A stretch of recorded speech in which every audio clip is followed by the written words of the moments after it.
Always scratch your finger before you linger. All right, here we go. It begins in 3, 2, 1.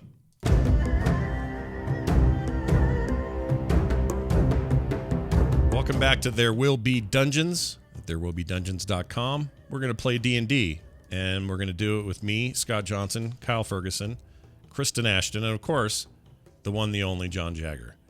And we're going to play today, and we're really excited to do it. Before we get going, we want to remind you that our friends at PhoenixPearlTea.com have you covered with all sorts of great tea choices in and around our campaign. If you go to PhoenixPearlTea.com/TWBD, check them out today and try the latest. You won't regret it. All right. Tradition states we throw it to Kyle, who will now catch us up on what happened last time on There Will Be Dungeons. We go to our unknown location. Our heroes sitting in a dark room, a single light upon all three of them.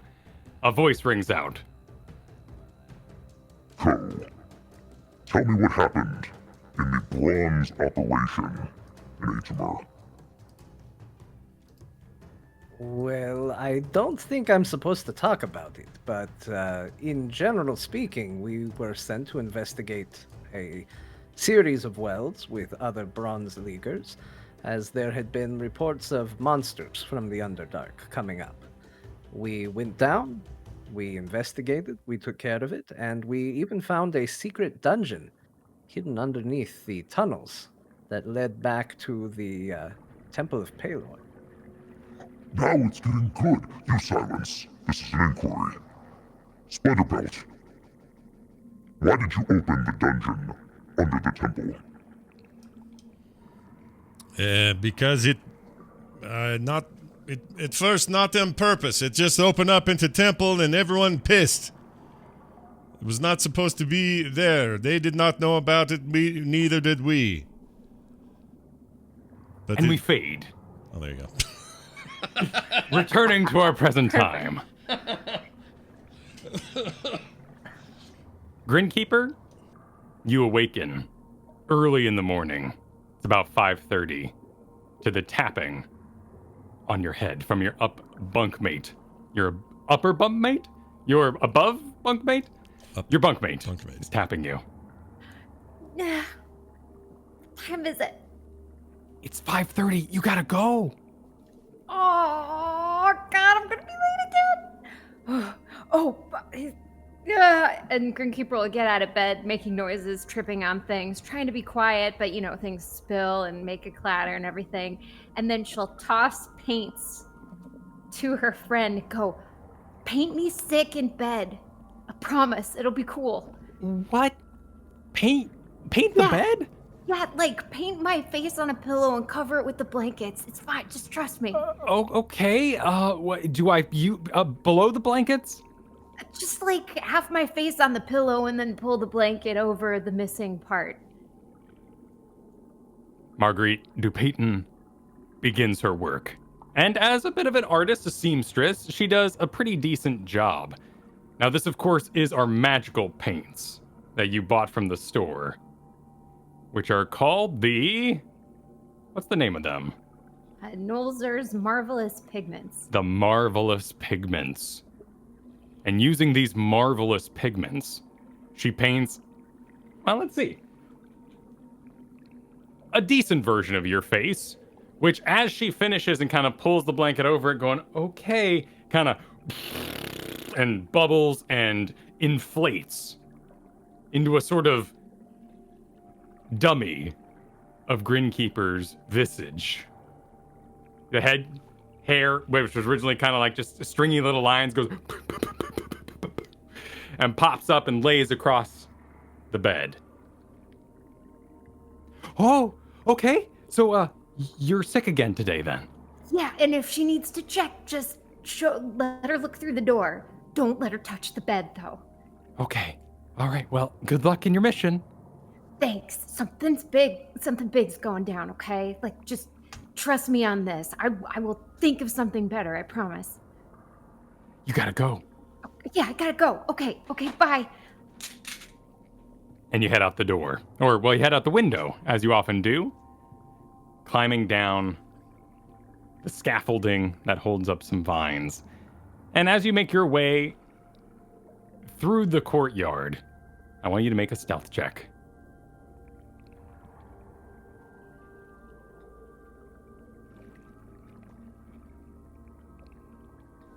$18. 18. All right. You managed to scoot on by quite stealthily, carrying your many, many equipments with you, but in complete silence. You see a custodian of sorts, maybe the groundkeeper, cleaning the fountain, which is full of mud and an old tree. You make your way into town and head down to the Dungeon Guild. Splendor Belt. Yes, sir. You awaken after a slightly restless night. You spent yesterday evening after the mission inspecting the sick, or at least the comatose elves that were currently being housed at the Temple of Palor. Also, in the middle of the night, there was a great amount of hammering and banging coming from down the hall towards the room of the Penance Hall. As you sit up in bed, your little mouse companion is sitting down at the base of your cot, which is elevated slightly, and squeaks at you. Oh. I think he must be hungry. And I'll fish around in my pants or in my pockets or anywhere for leftover raw potato or something I can give him. You find said potato, and you share it with your mouse companion. Is there anything you would like to do this morning? You are not late by any means. Mm-hmm. You are very close to the Dungeon Guild, as opposed to Grinkeeper, who is on the north side of town. You have a code of sorts that was tapped out by one of the comatose elves, and there was the banging overnight, and of course the entire town if you want to do anything unique with your time. I would be real curious about the tapping and the code. And so I would want to go somewhere or do something that would help me try to make sense of it. So I don't know if there's like a place I can go study and learn about local codes or customs and codes, or if there's anything I would want to do in that regard. He would doubt that Palor would just tell him. I'd have to do some work to find out what that code means and what message they were trying to send.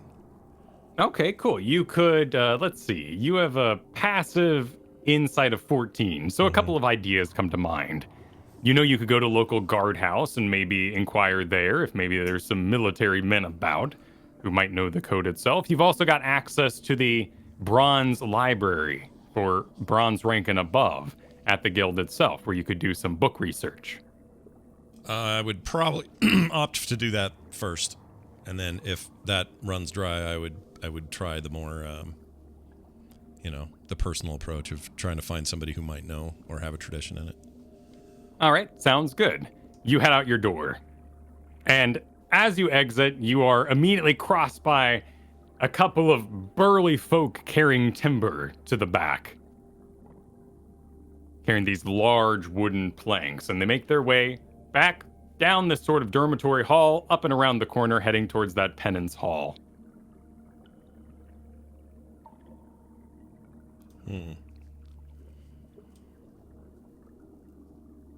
I would notice them, but I wouldn't say anything. Cool. You make your way down the street, heading south a very short way to the end of the street where the Dungeon Guild sort of dominates the end of the row. And you see a sight you haven't seen here at the Dungeon Guild before. There are, and let me actually, I didn't think to count this. There are 18 horses tied at the various beams outside the front of the Dungeon Guild. And all of them are all gussied up in various green coverings with their saddles already on. And they have upon them shields that hang on either side, at the horse's shoulder, a bronze shield upon them. All the horses are in pretty good condition. They look to be military draft horses of sorts, and none of them seem to be making a big commotion. Don't seem disturbed by the other horses or happenings along the street this day. There's also the cart, the wagon pulled by Aegis, sitting outside. This is the same cart, the more luxurious cart that bared you hence to the Skull Keep when you dealt with Enzo and Alexander.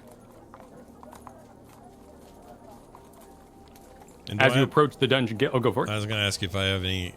I don't have any prior knowledge as to why these horses are here or what their purpose is. Or Not do that I? you can think of off the top of your head. Okay. I'll note that they're there and quietly pine that I might sit on one later. But You approach the door of the Dungeon Guild, and it swings open. And exiting backwards, talking through the door, is Cassius, who is followed by Carrie Underworld, carrying a large amount of papers, maps, and scrolls. And they seem to be clamoring into the cart itself. And Aegis is there, the Centaur man, and he helps them load up, gets them served inside, and starts to strap himself in.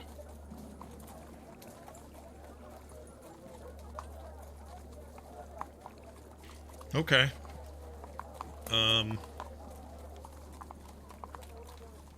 What are my plans to meet up with anybody? Anything? Like, do I have? I can't remember if we had anything prior where like we're all meeting at the, at the guild at a certain time or anything like that. You are going to meet at the guild at 8 a.m., and there was apparently some sort of to-do about it. They wanted to make sure that everyone was there at the same time and that this operation was going to go smoothly. Outside of that, and selecting that you were going to see Kuatoa today, as Cassius put it, the insane fishman, you're not sure what your day holds. Okay. Well, then what I would do is with the time that I know I have, I mean, I'm otherwise prepared, so I would go hit a book or ask somebody where I could find a book or whatever. Start to research this code thing as soon as I could. You head in the door, and immediately you are assaulted by the smell of rotting meat. Whoa. And the entire hall smells of fish and fetid somethings. And to your left, as you enter, you see a long table has been set up. And upon it is 4 different baskets. The first one you see, piles of rotten, gooey, and wet, with those white strings heading between it, just rotten meat sitting in a nice little pretty basket and staining the nice pretty little cloth that is laying at the base of the basket. Next to that, you see a basket full of cheese and eggs. The next one down, cubed ham. And the final one, big stinking fish with their eyes a little bit runny and a clutch of pearls, a bag of pearls sitting next to it. And all of this smells like it's not just the rotting meat, it's the ham cubes, everything stinks. Well, it's all mixing together. The salty ham might smell good by itself, but the fish and the rotten meat and the eggs and the stinky cheeses are all wafting together to make a single smell. Okay. You are on your way to the library, though, and you head past that table. There's a little bit of hubbub. You see lots of the bronze all around the room. People are all spread out. You see Edgar Boonfellow in there. You see Dharma Edgestream. You see Clearstone working the main desk now, not just acquisitions, but the main desk. And in the acquisition spot, you see Jimmy, the Ratman. But you proceed past them, up the stairs to the library, and knock on the door. I believe Ko has the key. Yep. Oh, you have a key to that room? I do. Is anyone in there? I guess I knock and find out. You knock on the door, and the door opens up. And Hiroshi opens it. This is the Tabaxi, the one you met ever so briefly who was offering to help you go down the well.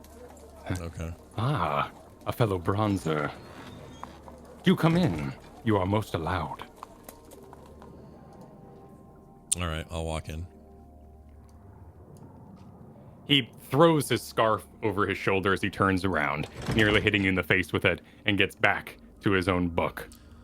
And you have the library before you. I will say to him, I hate to bother you, but can you point me in the right direction for a book about codes? Codes? Yes, like Looking for? like if someone tap a code, like tap tap tap tap tap tap tap tap tap, and you find pattern you think is a code. Where would one go for a book to read more about code? So now you are interested in teamwork, huh? Well, I can point you in the right direction. We are, after all, in the same guild. And he brings you over to the history section and points out a number of books, military codes, elven codes. Would that be all? It's very helpful. Thank you very much. And I will go grab a few books if I can find. I'll take the military one, the elf one, and if there's a third one, I'll take a third one. All right, you grab up a pile of books and grab one of the small desks on the side. There is a window in here, so there's no need to light a candle, but there are several candles available for you, should it have been dark in here, for your reading activities. You can make a, let's see, intelligence or wisdom, so probably history, investigation. What would you like to roll in search of knowledge? Let's do... Well, both those aren't great. Unless it's perception. I'd be reading the book real good with your eyeballs, Yeah. but not necessarily interpreting it. Right. Interpretation's probably going to be history, so let's do that. Cool. Let it rip. That would be a 10. With a 10, you look through the book, and there are quite a few codes, but one does stand out to you a little bit. Elven Lantern Code. Basically the ability to talk across rivers using a small lantern in the Elvish language. It would stand to reason at least that an elf would know. And of course monks and the Brotherhood of Palor come from all walks of life. Maybe he was formerly a military man and is aware of this Elven Lantern Code, but with the roll you got, you don't really decipher if this is the real one or what the exact tapping is in forms of letters or what the word might have been. Okay. But there are hints in there as to maybe, it's like a bad translation kind of, right? Like I'm kind of have an idea of what I might say, or am I not even that close? You've got an idea. You're just not sure immediately what it means. You've translated to, at least as your best match, East. E-I-S-T-H in the common tongue. And that has, of course, been translated from what would be Elvish into a commonese version of it if you had to read it aloud. Not necessarily that's how it's pronounced. Okay. East. And that's all I can translate out of that is that word. You got a dot, a sort of hold, dot, dot, dot, hold, dot. And all you've gotten from that is this East. Nothing else from the other books or anything else I read? Nothing else matches and doesn't quite line up to anything that linguistically makes sense. You found other translations and other military codes, but when you put in the code you had from the tapping, it just was unremarkable. It's just this word. Okay. Then I'll sketch or I'll jot that down on the same paper that I put the dot hold dot dot dot hold dot on, and keep them sort of together and then pocket it and proceed to put the books back. Sounds good. We go to Ko. Ko, you have awoken in the chair. You fell asleep next to your wife, sort of half on the bed, as it were, just leaned right over, while falling asleep to the thought that your psychic whispers might be able to work this morning. But it is, of course, an adventure day, and you must choose now. Will you use your once-a-day psychic whispers, or will you hold it for the adventure? Well, it's more than once a day. Oh, is it? It is. So I'm going to definitely use it. All right. It's free for the first go per long rest, but then I can spend psychic dice to use it an additional time. Very cool. So I'm going to use it. And let's see. She's the only person within range, so it's just going to be impacting her. And it will last for 2 hours. All right. You engage the psychic whispers, and it feels like it has in the past when you engaged in it with your companions or even with Wildfire during your training. It starts making the connection. You start seeing those sort of mental subtitles form as though a word is about to appear. But suddenly your vision goes completely dark. And as though you're flying, you see a spotlight and your wife sitting in it, miles away. But you approach in a very straight line, like a dream when you're sort of T-posed out, just standing still, and just kind of, and reality rushes in on you. And she's sitting on the ground, and there is a single flower before her. Her beautiful half-elf self is caressing the flower, and she looks up at you. Ko, what? And this is you hear her as though she's actually before you. Not this mental subtitles, just like she's actually there. What are you doing here? Anthela? What She is jumps. this? She jumps up, runs over, and embraces you. You can feel tears streaming down her face.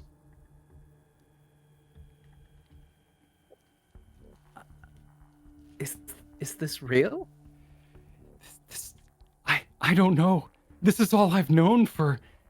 It's all I can remember. But I remember your face here now that you're here. Oh, I thought I was forgetting something. And it was you. I missed you.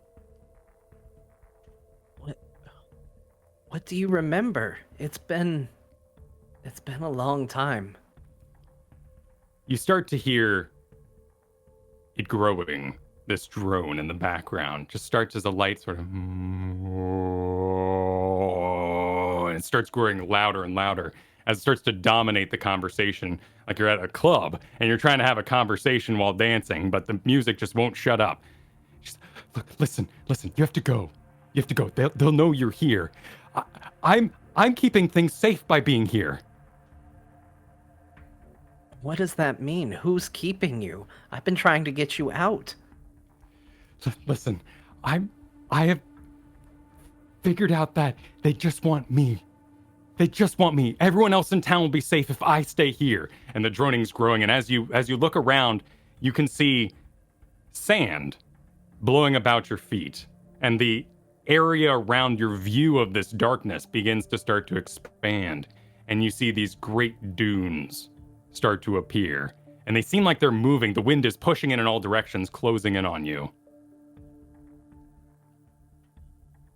Anthela, I'm not leaving. Not if we can speak again. It's been too long. You have to go now. And she pushes you away. And as you stumble back, you fall into the sand, which crashes over you. And suddenly you awaken in the chair. The psychic whisper's broken.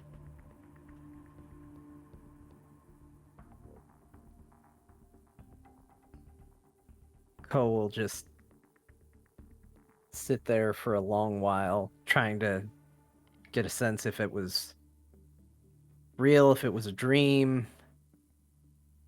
He'll go over to her, kind of give her a light shake, see if there's any response to her body at all. You see now as when previously she kind of had her furrowed brow that would turn off and on, just here and there. Her expression is hard.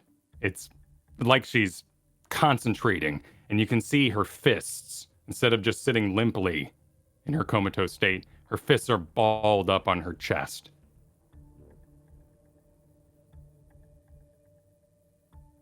I'm not done. I'm gonna find a way to get you out. I promise. Her hands return and let go slightly, and you hear the sliding and tinkle of sand. And you see out of her hands, these clenched fists, black sand sort of falls on her chest onto the bed and starts rolling down it. I'm gonna take the sand. I'm gonna take a pinch of it. And we'll put it in one of the vials in my inventory. Just to see if I can learn anything about it at some other point. You scoop up the bits of sand, and it's time to get to the guild for your day. All right, I get up, get ready in normal clothes, not adventuring clothes. Go down, see Penny. See to it that she's being watched after. You know, kind of give everybody over to the caretaker, and then head out. The caretaker mentions that they're heading out today. They're going to go to the market and get some fresh fruit for this evening. That will be nice. I think it'll be good for them. I noticed Penny's drawing some fantastical things. Me fighting with daggers and swords and whatnot. You have any idea where she's gotten that from? She's just creative and loves her pa. Okay. Well, I don't know how long I'm going to be today, but I will let you know as soon as I get back. I'll make it as short a day as I can. Of course. And you head out. And change along the way and all that sort of usual Yep. thing on the way to the guild? Yep. Perfect. Grinkeeper, did you have breakfast? No, I'm starving. She'll say as she swings open the guild door. Breakfast. And as you say breakfast, whoosh, the smell hits you in the face. Oh, and then she'll try and puke outside the door, but she's got nothing in her stomach. It's just phlegm and bile. Oh. So you gag outside the door as the smell hits you. You hear Edgar Boonfellow give and a slap of his leg, seeing you double over outside. Come on in. Come on in. The big adventure day awaits you, young lass. As long as this isn't breakfast, we're good. You enter and you see that most of the guild employees, Clearstone, and I don't believe you've met Jimmy, are all handling it pretty well. But behind the counter at the bar, you see that Groinhammer has a scarf or a handkerchief tied just absolutely over his nose. It looks like he's gonna break his nose. This thing is so tight. And he is constantly going, get it out. Get it out of...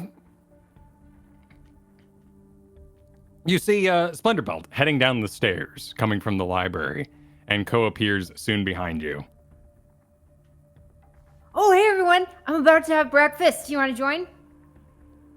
Thought I did until I smelled this. What are they doing here?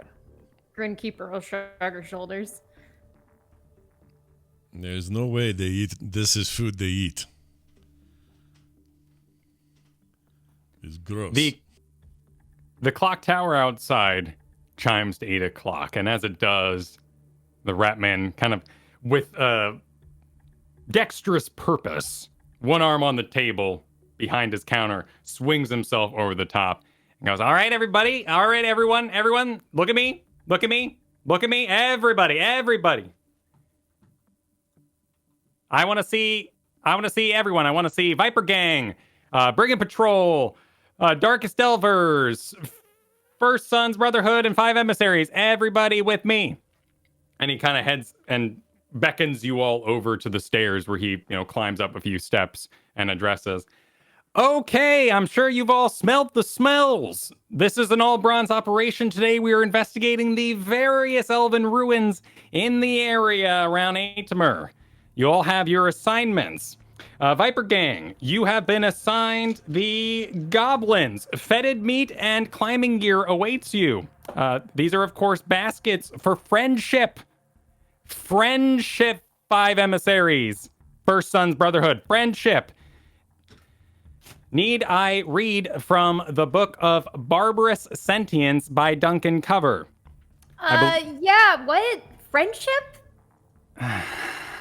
This smells disgusting. This isn't friendly. The guild operates with sentient beings with peace in mind. Now, you all have slain many monsters out there.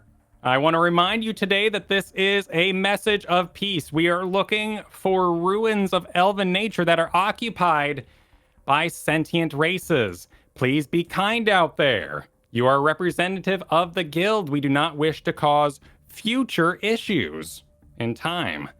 Wiping out an entire tribe of goblins could lead to a leader and, of course, a goblin king, which would attack the town of Aetmer in about 15 years.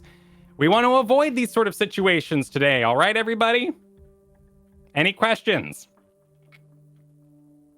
Edgar Boonfellow raises his hand. And if they attack first?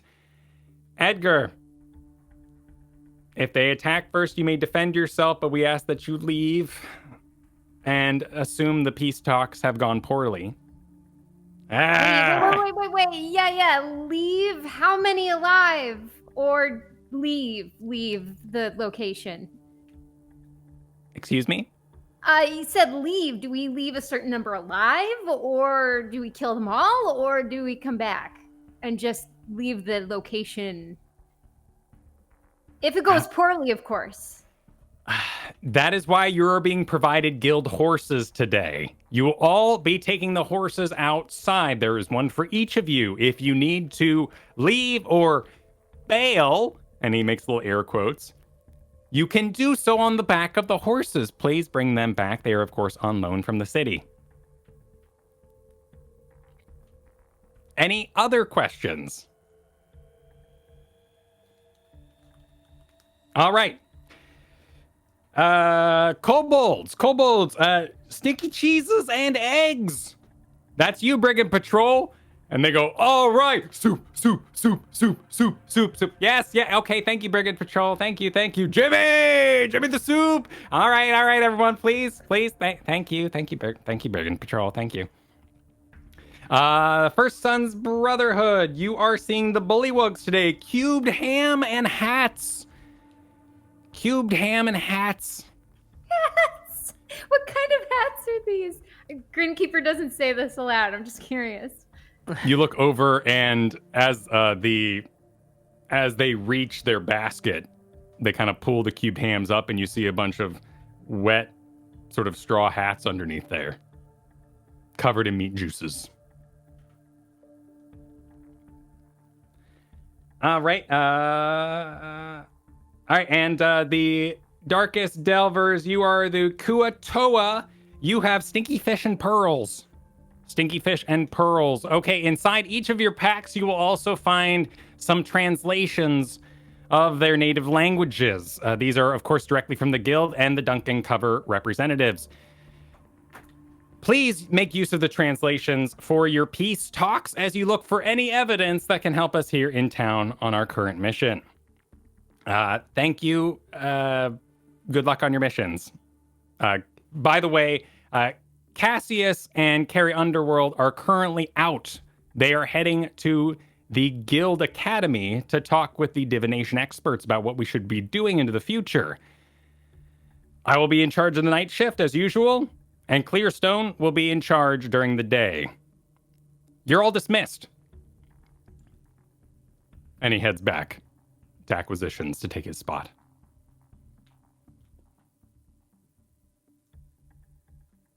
Is there anything you guys would like to do before leaving the guild and grabbing your basket? I think so. Nothing here. Grinkeeper's gonna check out the words and the translations. All right, I'm dropping that for you in our Discord here. You find a small piece of paper, which has been placed inside of a watertight tube. And as you sort of pour it out, more so watertight at the moment because it's covered in, fish and stink. And you knock the container aside, this piece of paper rolls out, and inside you see translations for the word yes, no, peace, want or desire, above, water, and then some suggestions as to giving them gifts of fish, mussels, and freshwater pearls.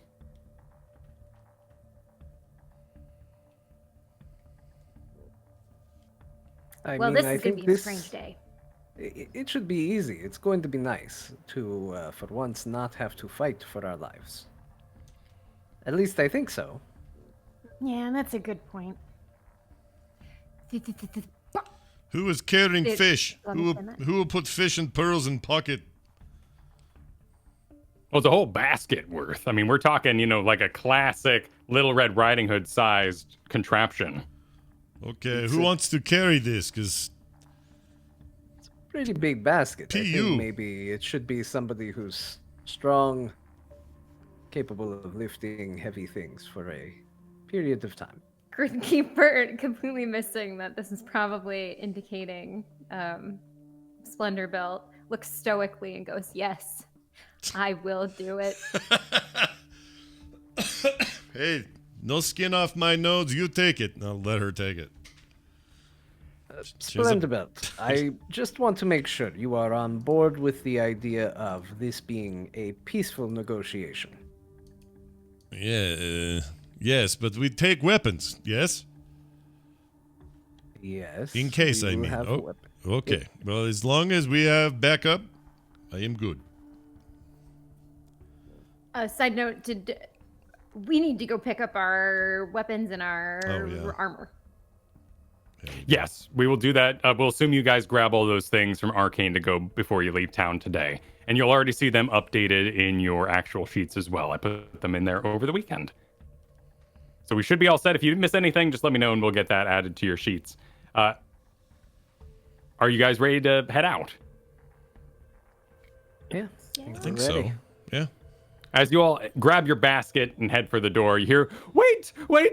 Oh, one more thing for the Kuatoa and Bullywug group. Clearstone runs over to you. She's carrying, let's see, how many are in the First Sun? So she's carrying 6 wooden boxes, and they're pretty basic. They're not decorative. You all are, and she starts passing out. Each of you get a wooden box. It's about, 5 feet long, 3 feet wide, and about 2 inches deep. All right, you all are heading for the swamps to deal with our various friends in the areas. These are reverse engineered by Kerry Underworld from the braziers we found in the dungeon entrance there. These are, oh dear, she was very insistent I use this name. Turgrenella cones? It's a lemongrass, garlic, wormwood, wild gourd combination. If you burn it, Sturges should leave you alone for a time. Each one lasts about 30 minutes, so be sure to make use of them in the times when it would seem most important. The swamps are naturally full of bugs, and Sturges likely, so may these speed you on your way. Thanks. All right, good luck. I got the whole guild to run today. And she runs back behind the desk.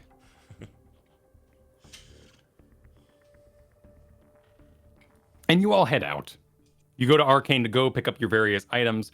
By the time you come back, about half the horses have departed. And now it's time for animal handling checks. How good are you at riding a horse? Have you ridden a horse before? Oh, man. I get a decent plus, but based on the roll, no.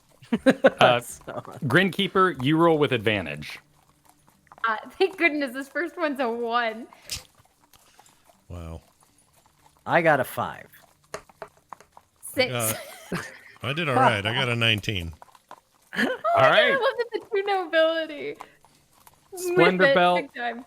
With all of his farmy desires, gets up on that horse like a pro.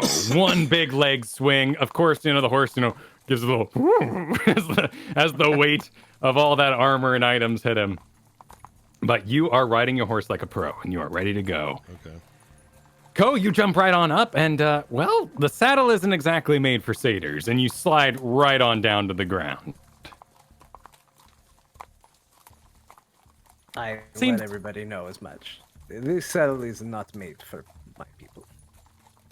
try again. All right, go for it. A 9. You might need to inquire inside about some stirrups that are more to your hoofy features. Yeah, let's do But that. are you too proud? Are you going to give it another go? Yeah, I can give it another go. Perfect. Just keep going from one side of the horse to the other side of the horse as I Sure. try and make it work. We're up to 10. Okay. Wow. All right, but you're starting to figure it out. You're watching everybody around here doing it. They reach the one leg way up and then swing their leg over, which doesn't really work with your sort of Z-shaped figure. But you could jump from the back. I mean, you're a professional jumper after all. You're a rogue. You could do the old alley-oop, Zorro thing. Yeah, Let's try that. good idea. Let's do that. Mirthful leaps. Animal handling, go. Nope, it's 4. With your mirthful leap, you clear the horse. You knock into its head a little bit. And Grinkeeper, meanwhile, you are attempting to ride side saddle, as is your training as a lady. But in all your armors, with all your equipment, it's not going so well. Oh, she'll take a deep breath and let it out and go, okay. First time for everything, right? And then she'll try to do the foot in the stirrup, leg up. Go for it with advantage.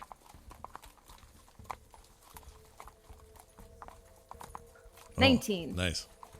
All right, you manage to get yourself situated. You've seen the gentlemen of court, riding like this. You have an idea. In fact, you're kind of ready for the equestrian bounce as you go.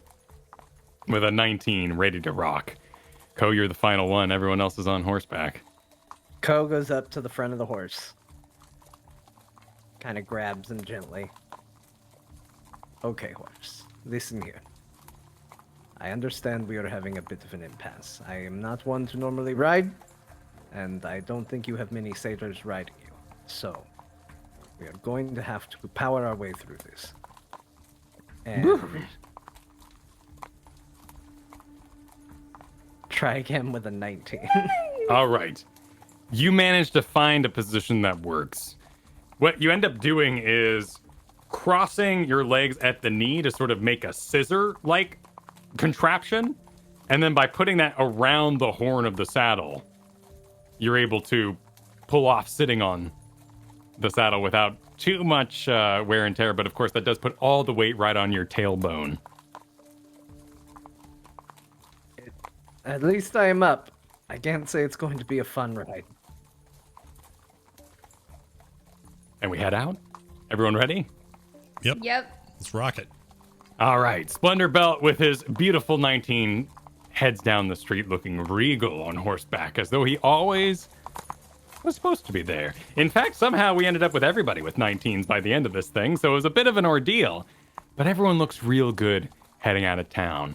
And there are some families walking down the streets today. The kids point as all the bronze adventurers head out towards the east. Grinkeeper into will the wave farmland. at them proudly. And she'll make sure her horse is behind Ko and Splendor Belt so that the fish smell doesn't waft back to him. Sure. You got your basket up there as well. Do a performance. Let's see how that wave is received. A 9. The kid hides in their parents' shoulder.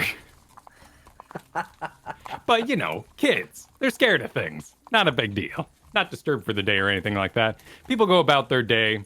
They see a bunch of, bronzers on horseback. Maybe they've seen this before. Maybe before your time at the guild. Nobody seems to react too heavily to it. And y'all ride out over the bridge that you originally passed over through the sort of swampy river area that runs along the side of the town before you get to the farmland that makes use of that river. And you pass Mickle's farm, where you had your very first cave adventure, where this whole thing began, and you ride on. And it's a 4-hour ride. And I'd like Ko to make a constitution check. It's fair. It's a 16. All right. Your butt Oh wait, is... was that a check or a save? I rolled a save. Um, I can do a check.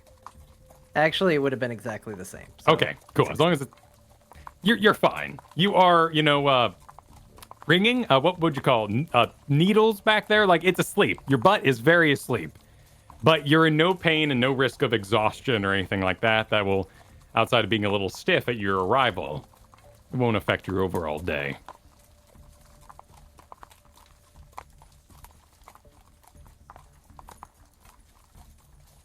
And you all arrive on the edge of the swamp.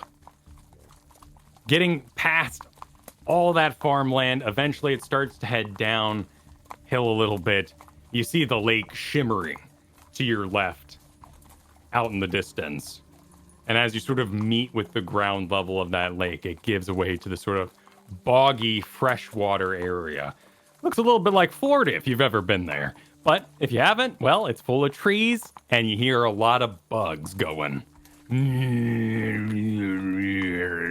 The path is pretty wide that turns into the swamp itself. It's about a 10-foot wide path, and you see that it has several boards and beams that are in decent repair as bridges going over these various waterways. All right. I'll go first with the fish. Who wants to scream peace? I don't know. I actually think there is a little trick I could try to be able to speak with them directly. Not to say that the translation won't be useful, but I think I can use the same telepathic thing we did in the cave with these fish people. Cool. How do you know this?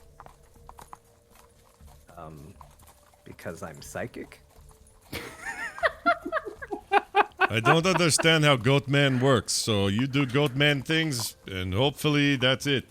It works. On your long 4-hour ride here, did anybody discuss anything that might be of note?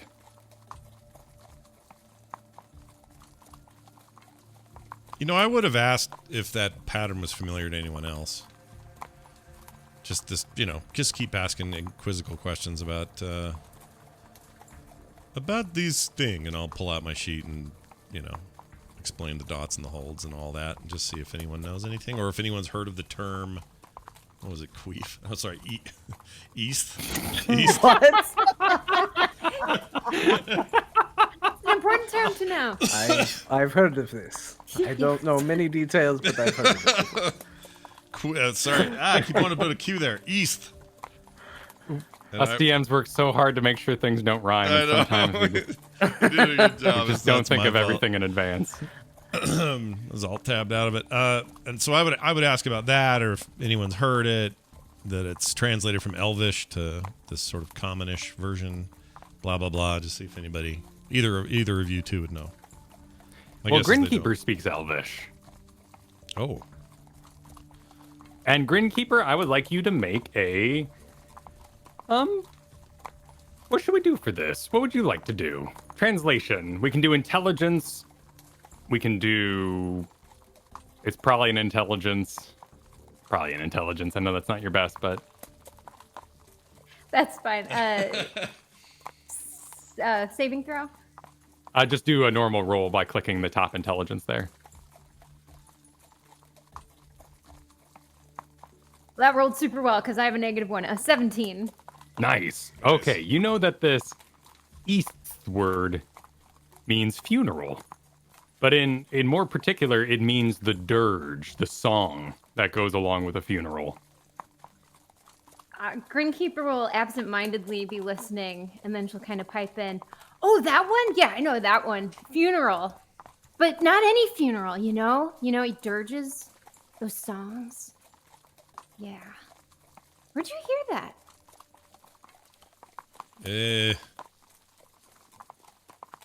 Actually, Kyle, can you remind me where I heard it, or who I heard it from? You heard it from Rianu Keeves, the sleeping elf. Oh, that's right. Who tapped it out on his tapped it chest. out. Yep. I'll explain that, and that I have since then been racking my clerical brain trying to figure out what it might have meant. You're talking about the elf that fell over when we were in the temple. Yes. The same one. That's kind of creepy.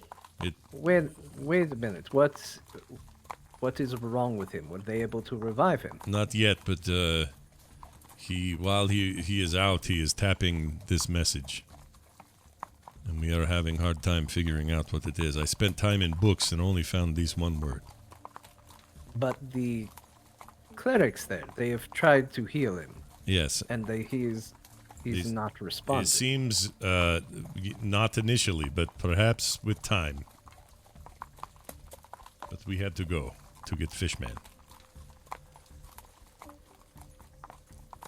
I have heard of this before, and I have my doubts as to whether or not they will actually be able to revive him.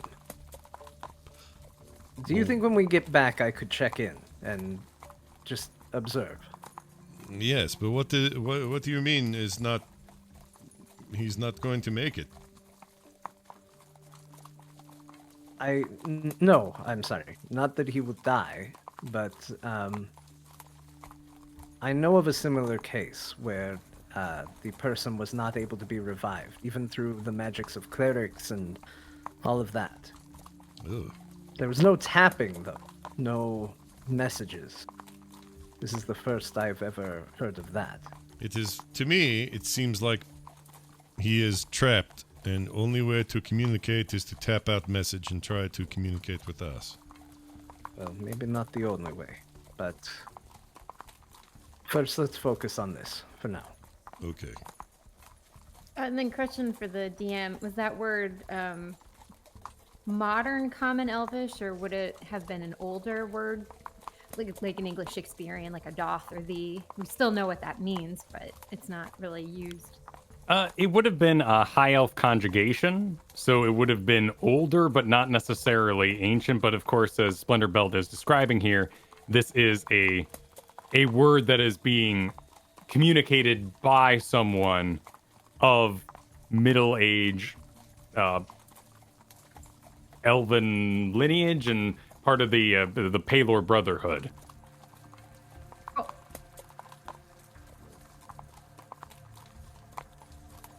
You all head down the path, heading on this dirt, windy road. Your horses easily and confidently cross the waters, these large planks that have been established throughout the swamp. And they start to give way a little bit. Your horses start trotting through the water more directly until eventually you find yourselves in the thick of this muddy, dark swamp. Just because the trees are there, there's a little bit of mist. Not necessarily that it's evil. There's certainly moss and vines hanging everywhere, but the sun is blocked by this overhang of tree. And you start to hear buzzing. Big, thick, heavy buzzing Candle. of bugs in the area. Someone light a candle. Wait, You open what? up your box, Okay. and you see inside cones, little incense cones, about an inch long, and each of you has 3 of them. There is a note inside from Carrie that says, "Lasts half an hour, smiley face."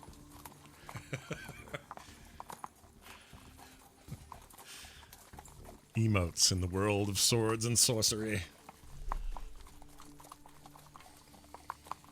All right, should we light one? Do you think the area is good enough for one for all 3, or do we each need to light one? That's a good question. Did they not I say don't before we know. left? Did they give instructions for these? I mean, maybe we light one, see what happens. Yeah. Worst case, we're down 1. Who's in the lead right now? I think Greenkeeper was saying they were keeping to the back because of their smelly fish. So, Splendor Belt or Coat, which one of you is leading our horse travel here? I'd probably be in the middle. I think with Splendor Belt riding so well, he's probably in the front. I'll probably be in the front, Okay. yeah. That makes sense. Sounds good. So we'll go ahead and put you guys in order here on our little map. And we're making our way down the path. So who's going to like the Turgrenella Cone? I'll go ahead and light it. Being in the middle puts me kind of central to everybody, so I'll light my cone. All right, and you get out your flint and tinder and kind of man. How you gonna host this on horseback? Where are you putting the cone? Well, I'm sitting in a very weird position. I think you just balance it. I'm just gonna try and balance it. All right, cool. I'd make you roll a balance check, but you're a darn rogue, so let's go ahead and skip that and say that you're able to stack some things pretty decently. After all, you can throw daggers and stuff like that. So let's go with an automatic success on that. On that horn that you're sort of wrapped around with your legs, you place the cone, you get out your flint and tinder, and you light it pretty easily, and it just starts reeking up the area. Now, it doesn't smell awful. You know, this is, like I said, mainly a lemongrass construct, but it's got the wormwood in there. You smell something that's a little oregano-y and sulfury, and it starts drifting all around you. And as your horses aren't moving too fast, it kind of spreads around the immediate area.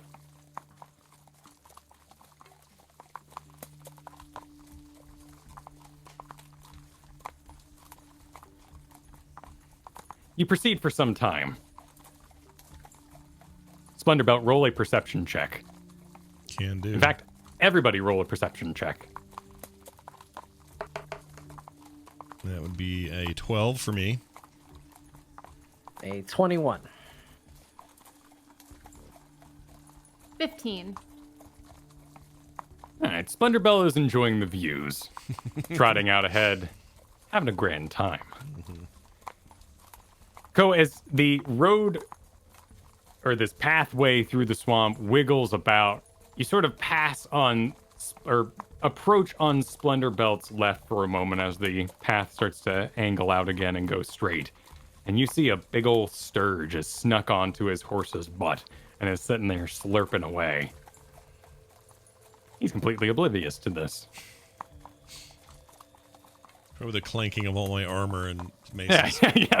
The two hammers, the face crossbow we now possess. Yeah. My disadvantage into stealth is really benefiting me at the moment. I don't hear anything. Maybe you're even singing a travel song.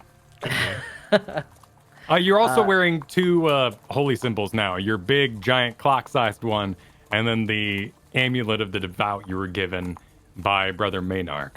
Nice. So those are clanging with each hoof step of the horse. I have potato and bling, and I'm going down the thing, and before you know it, I don't notice anything because there's nothing going on. That's my song. I'm just singing that. Beautiful song. It's a good song. Half-word classic. Ko's gonna reach down and slide a dagger out from its holster and take aim and throw it at the sturge. Sounds good. Let it rip.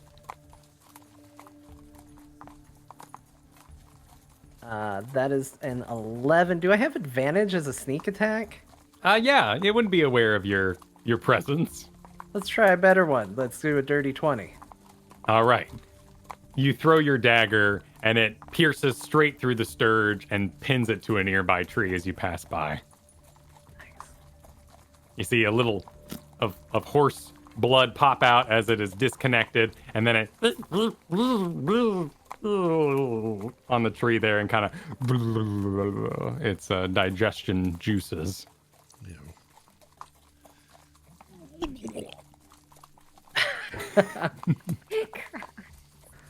I'll ride over and retrieve the dagger. Let the sturge just kind of fall where it may. Falls to the ground. The best part is Splendor Belt just keeps on singing and trotting along. I'll just get back in formation. The sun is shining bright, and I do not want to fight, and I got a potato in my bag, doo-doo. I'm just singing.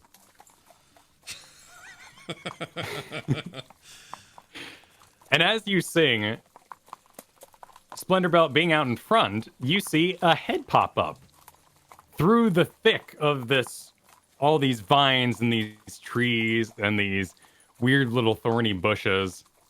I'm gonna drop a picture in the Discord here.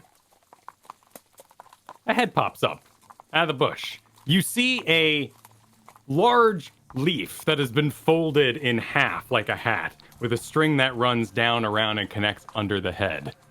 Two long cheeky tentacles sort of swing at the sides. You see a catfish man. He has little beady pink eyes. His skin is all red mixed with blues, and he has these beautiful pink and blue frills on his back and his elbows. And as he pops up and hears your song, he goes and runs away with his arms waving above him. We've scared him.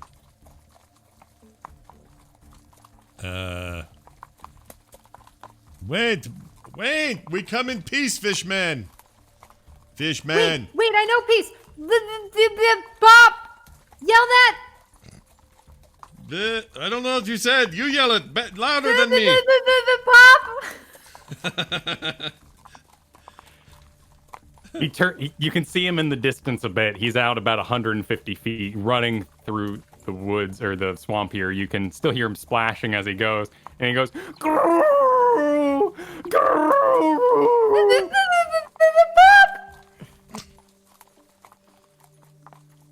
Fishman. He disappears into the swamp foliage. Oh shit.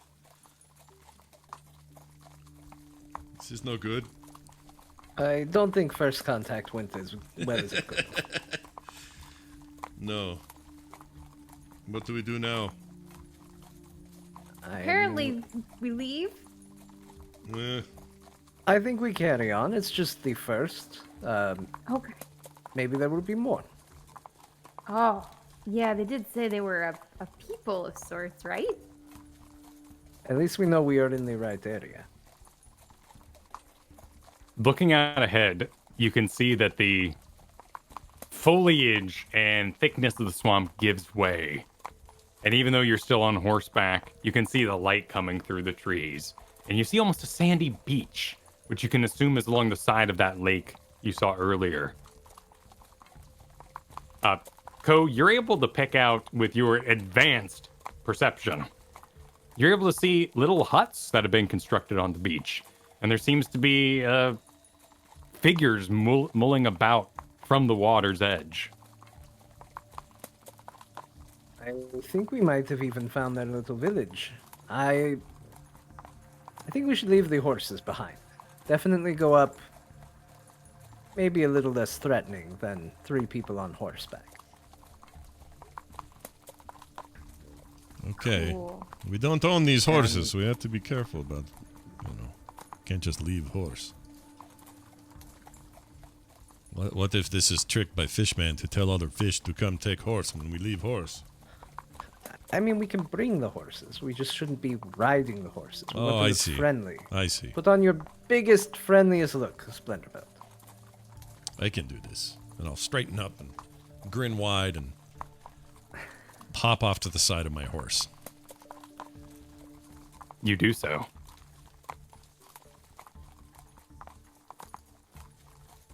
Grinkeeper will get down and get the thing of stinky fishes. Who's got the pearls? You do, in the same basket. Okay, I've got the pearls. I've got them. They're here. I didn't check. I'm sorry. All right, and having dismounted our horses and walking alongside them, holding on to the reins, you all enter the beach area, the beachfront property.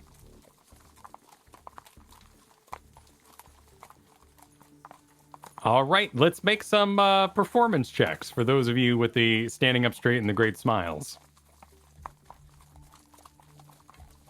Okay, here we go. Nat 20. Oh, well done. Wow.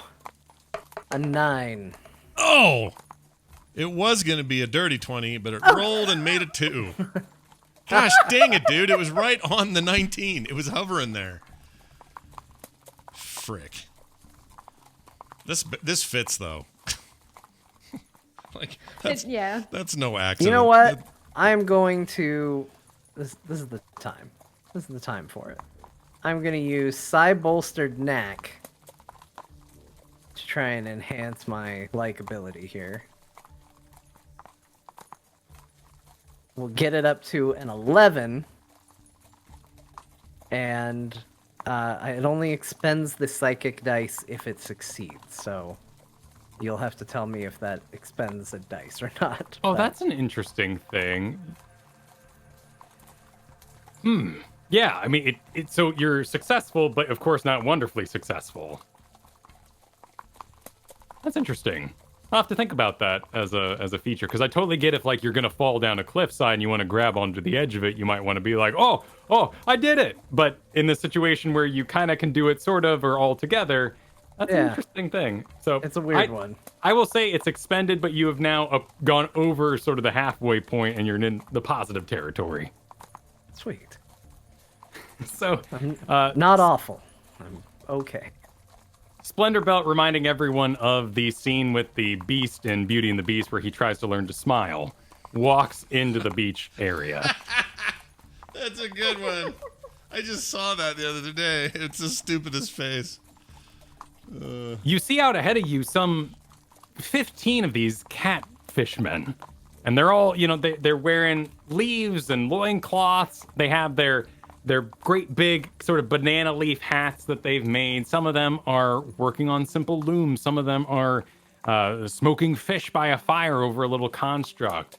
There are 7 different huts that line along the water, and they've even built little docks that go out over them. And you see 1 or 2 of them fishing. You see one with a net casting it into the river that's running out of the swamp into the lake. And you see in front of you the one that's running going, "Grrroo, grrroo," waving his arms about. And as he approaches the other fishermen, they all kind of "Grrroo, grrroo," and run into their houses. A couple of them, remain brave, particularly the ones out on the docks or by the water, perhaps knowing that they could swim away at any time with great deft and tact. So they just keep on fishing. They're kind of, looking around, rubbernecking over the tops of the huts. All these fishermen are about 4 feet tall. And you even see little tiny little fishmen about 1 foot tall, sort of rolling roly-poly in the sand by the beach. Grinkeeper will press forward to as far as she feels is respectful and keep yelling out, the pop! The pop! And holding out the basket, and then she'll take out the pearls and set both things on the sand and kind of back away slowly. 1 foot, 2 feet. 2 feet. Okay. Put yourself on the map where about that limit would be for you.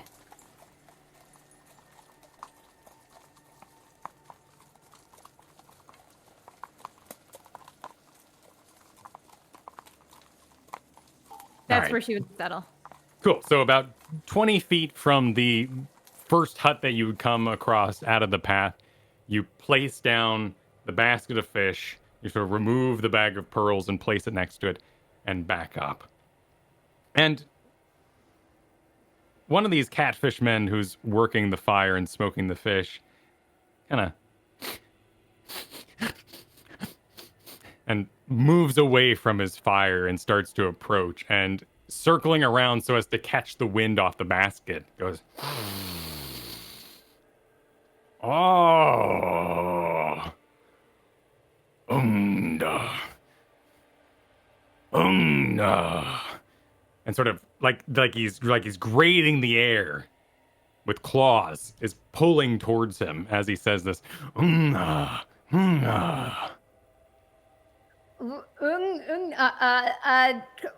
paper. Yes, the paper. And Grinkeeper will kind of read through the paper. Onk, and she'll slowly walk to the basket and push it toward that fish person. Onk. Onk.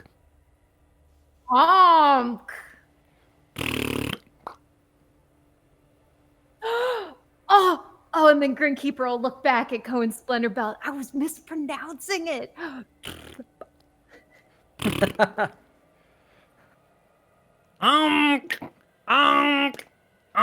Left, right. He sort of hollers around the village, and they all kind of stick their heads out, and he goes, and they all, and they all start walking out, and you've gathered about 7 around, all keeping their distance, but they start to gather around the basket, and they're all taking great whiffs of the air, and gesturing and pointing at your mighty beasts, your horses, wondering. One fisherman walks over, holding the hands of one of the little foot high ones, and it goes, and it goes, and then back at it. And they seem to be having a little conversation.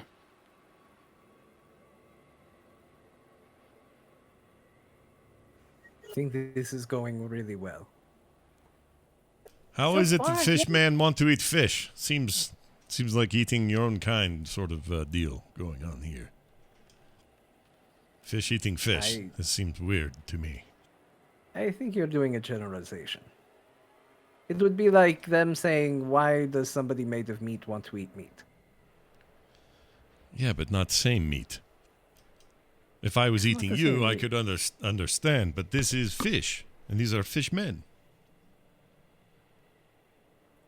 No one eat no. You know, if these were dog men and they ate dog, it'd be same concern. Well, you're going to have to just, I think, deal with it for now, Splendor Belt. These mysteries will reveal them to you in time. Okay. Seems very weird to me, Maybe but we can ask the guild when we get back. Yeah. Perhaps. You hear a rustling from one of the huts. It sounds like, straw against straw as this maybe a door at a site is pushed aside. And emerging, you see squinting, gray, wrinkly, with massive catfish whiskers running down his chin, an old man fish. And he starts hobbling towards you. Honk.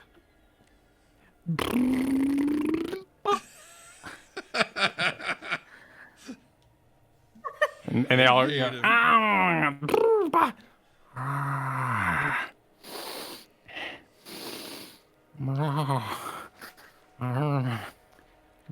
is elderfish. He heads towards the basket.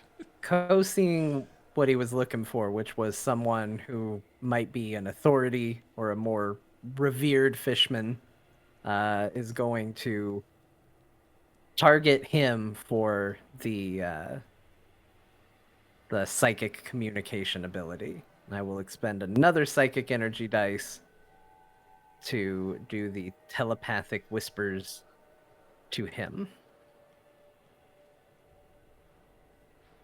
And you know what? Seems I can pick two. I will also do the first fishman that came out, just to establish the link to him as well.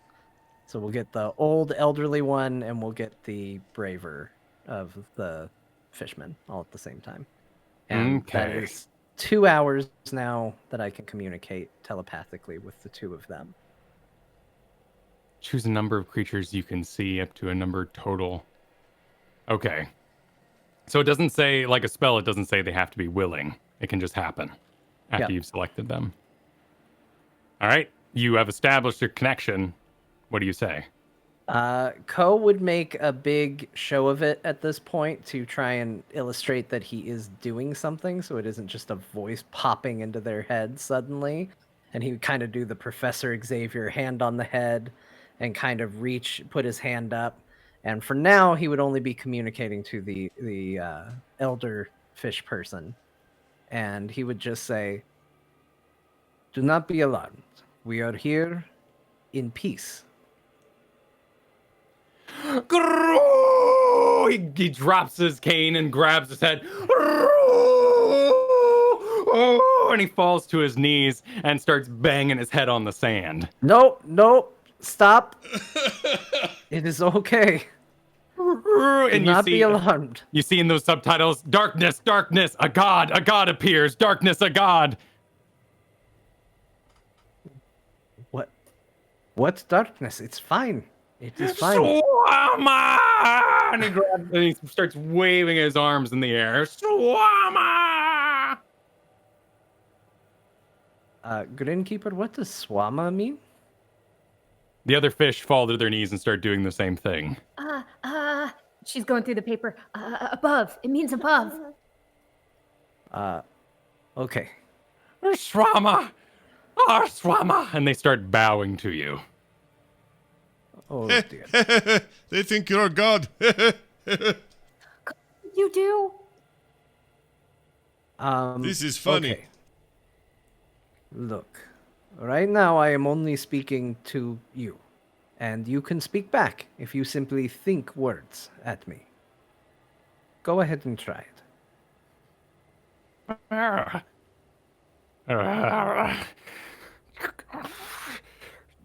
Swama! And in while they scream that, and they all Swama, Swama, and they start to bow to you. You see kind of one letter at a time appear in your mind. It is forbidden. What is forbidden?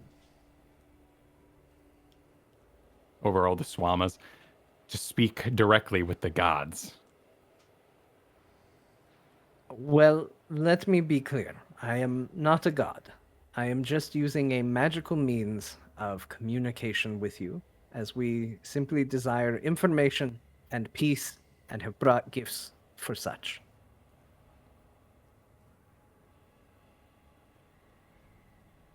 The rest of the congregation of fishmen continue their irate screaming and their maddening calls. However, you do receive the name Glipoma. You seek Glipoma. Glipoma. Who is Glipoma?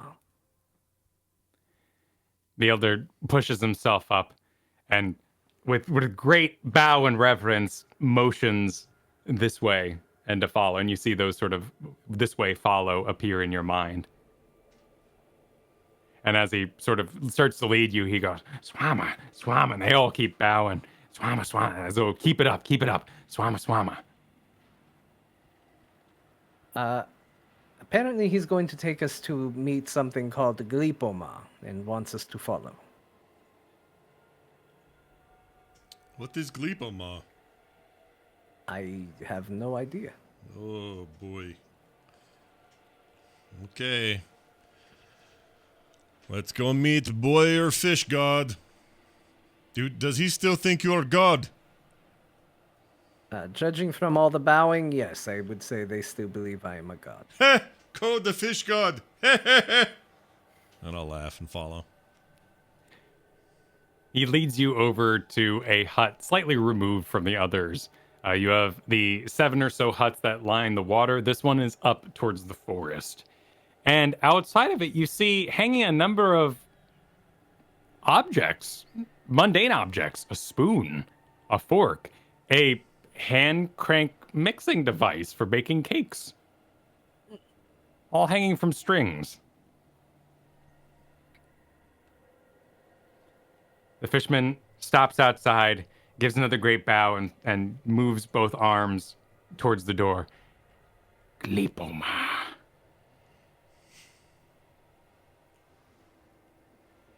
All right, I'll approach the door. Give a little knock. Muck! It's heard from inside. These guys are the worst. I love them.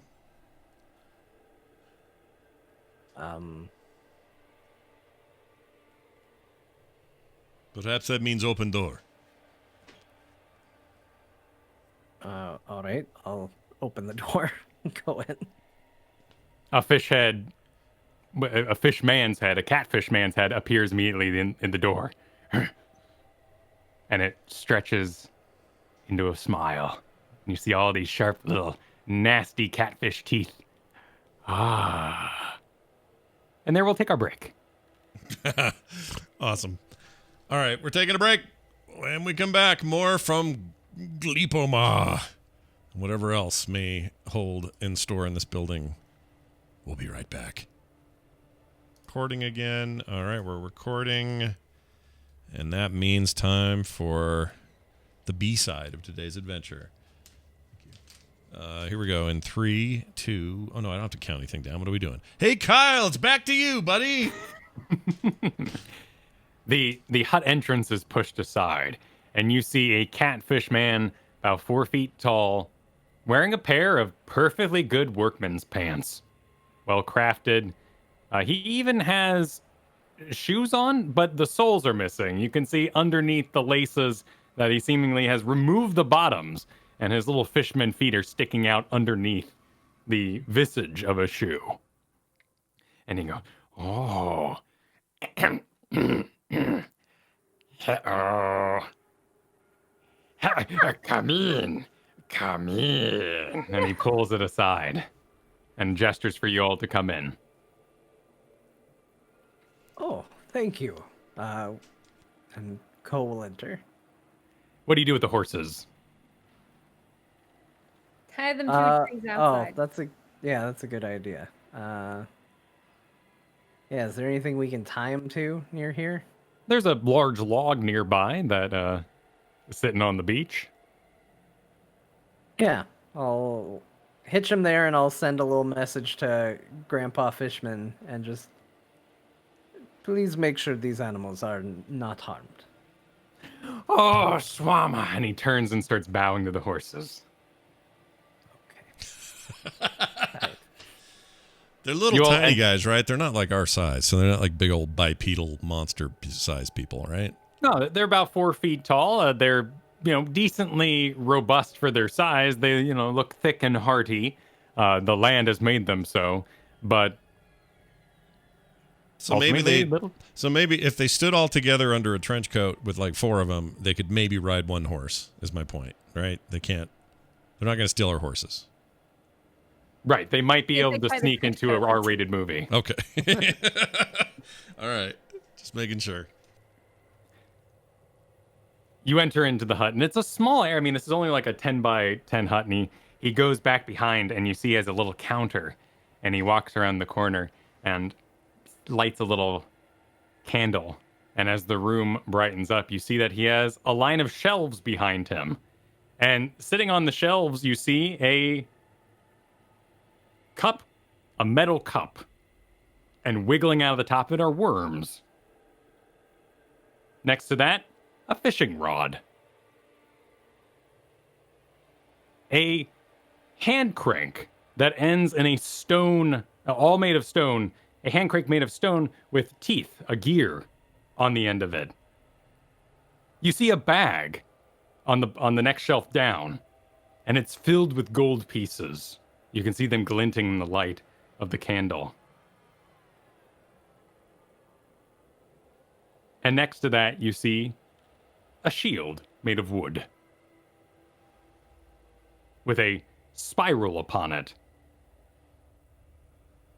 And he takes his position, crosses his fingers. Welcome to my shop. Did you say rectum to my shop? Welcome. Oh, well, he says welcome. Nothing to do with rectum. This is good. I'm Lipoma, a shopkeeper. And he bows to you. What can I get you today? Oh, he's weird. He's weird.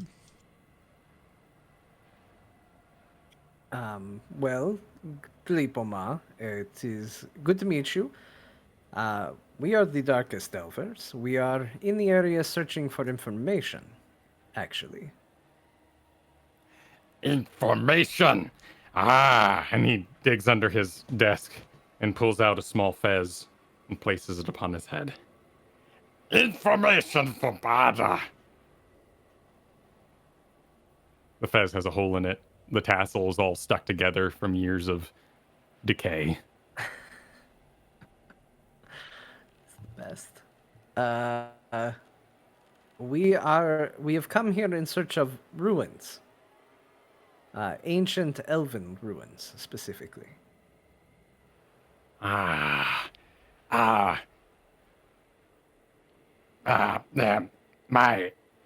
memory. Not what it used to be. And he rubs his fingers together. And the expression starts getting more exaggerated until he's just kind of flapping his hand at you. Do you operate in trade or do you take gold? What is your... Butter! Okay. Did he say butter? Let's see. Butter? Like derived from milk butter? Barter. You know, Splendor Belt, you are not one to criticize the pronunciation of words. I swear though, all I hear is rectum and butter. It seems bad combination to me. I shut up. I sit over here. You take it.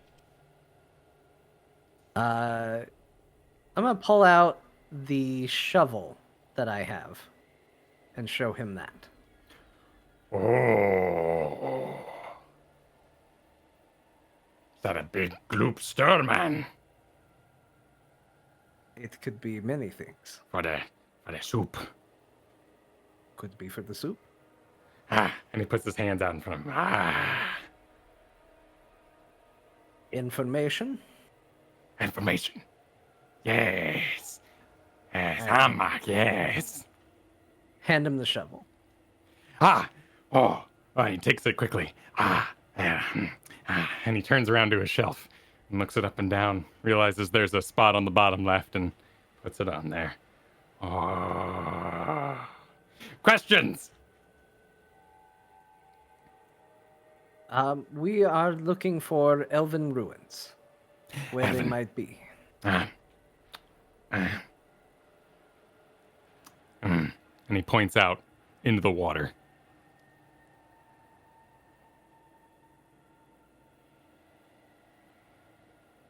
He's saying Okay. elves are in what? The ruins are in the water. Oh, like sunken ruins. I Yeah. understand. A tide, a pool back in the shore. Okay, so when the tide goes out, we will be able to see the ruins. Would it be permissible for us to explore the ruins?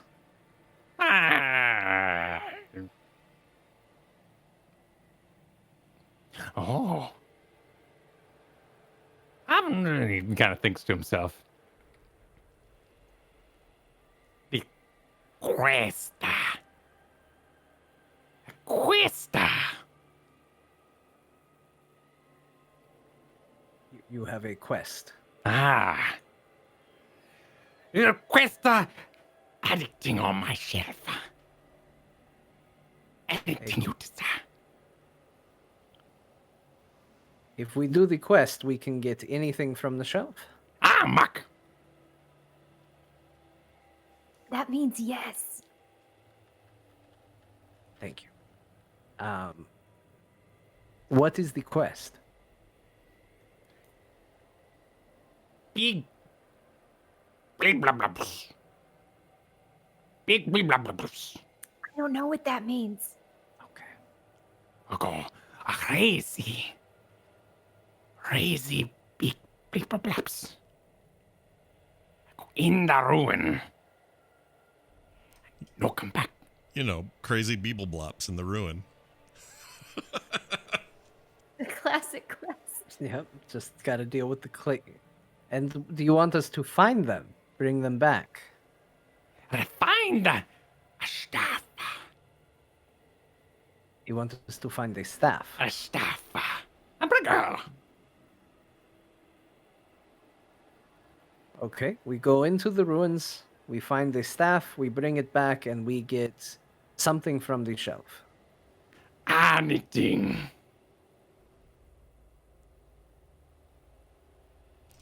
You're like a freaking troll now. How you doing, man? A big good fish. I think we can do this. Do you know when the tide will go down? And he looks around and he goes over to his door and squints at the sun. I'm the nightfall. At nightfall. And the nightfall. Well, it sounds like we might be here for a little bit. We may have accidentally convinced all the others out there that we were gods by mistake. This is not something we want to make them believe. You big swammer? That's what they say. Oh, they're confused. Glipoma from Saris. Grow up in the Saris. Yeah, the Saris. Oh, he grew up in the circus. Yeah. And everybody here, they're crazy. But not Glipoma. Glipoma, Saris. No, the human and the way. And so you enjoy the swammer. Just be swammer. Okay. You know what, Gripama, you are all right.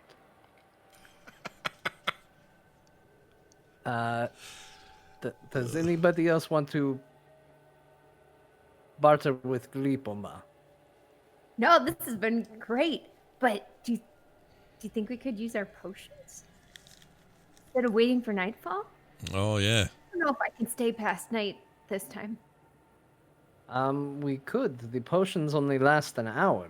It's might be a little risky to go down quite so early, but we could definitely do it. I mean, we could see. There's no harm in finding out.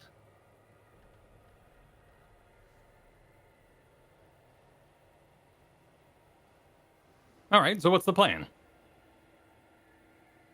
About what time of day is it? So you guys met at 8, rode for 4 hours, so it would be noon. So it is a bit of a wait if we want to wait for nightfall.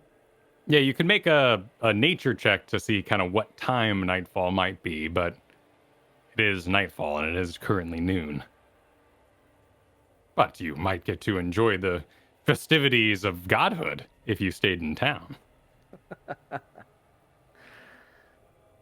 This would be. I mean, this would be Splendor Belt's idea of a good time. Is to watch whatever happens. If they think that John's character is a god, I kind of want to see it. You're like What do you C-3PO think, to these people. That's amazing. Well, without giving away too much, I kind of need to be back tonight. Not at the Dungeon Guild, but back in town. okay. You have responsibilities? Prior engagements, we could call them. Oh, you have a date. You can say you have a date. It's fine. Everybody is Yes. allowed to have a social life. Nobody is going to judge you for wanting to have a social life. Exactly. Thank you. Yeah, I just didn't want to say anything. I'm kind of nervous. It's fine. We've all been on dates. Well, I have. I don't know about Splendor Belt over there. Splendor Belt, have you ever been on a date? I do not engage in such things. Waste of my time. More cold raw potato for me, I say. I do not need the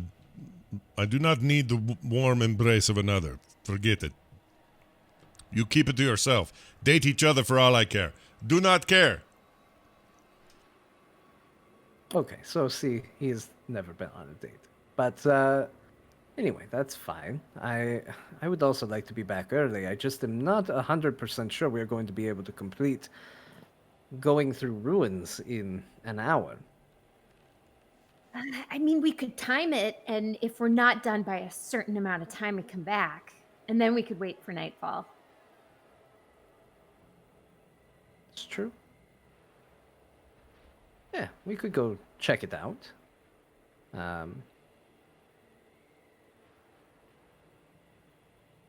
It might be worth checking out. You all notice that you've been having this conversation inside the hut, and listening in heavily and breathing heavily is Glipoma right over your shoulder.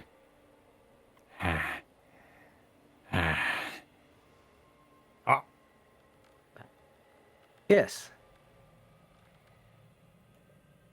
Did you have any input, Glipoma? just listen. Oh, you're just listening. Okay.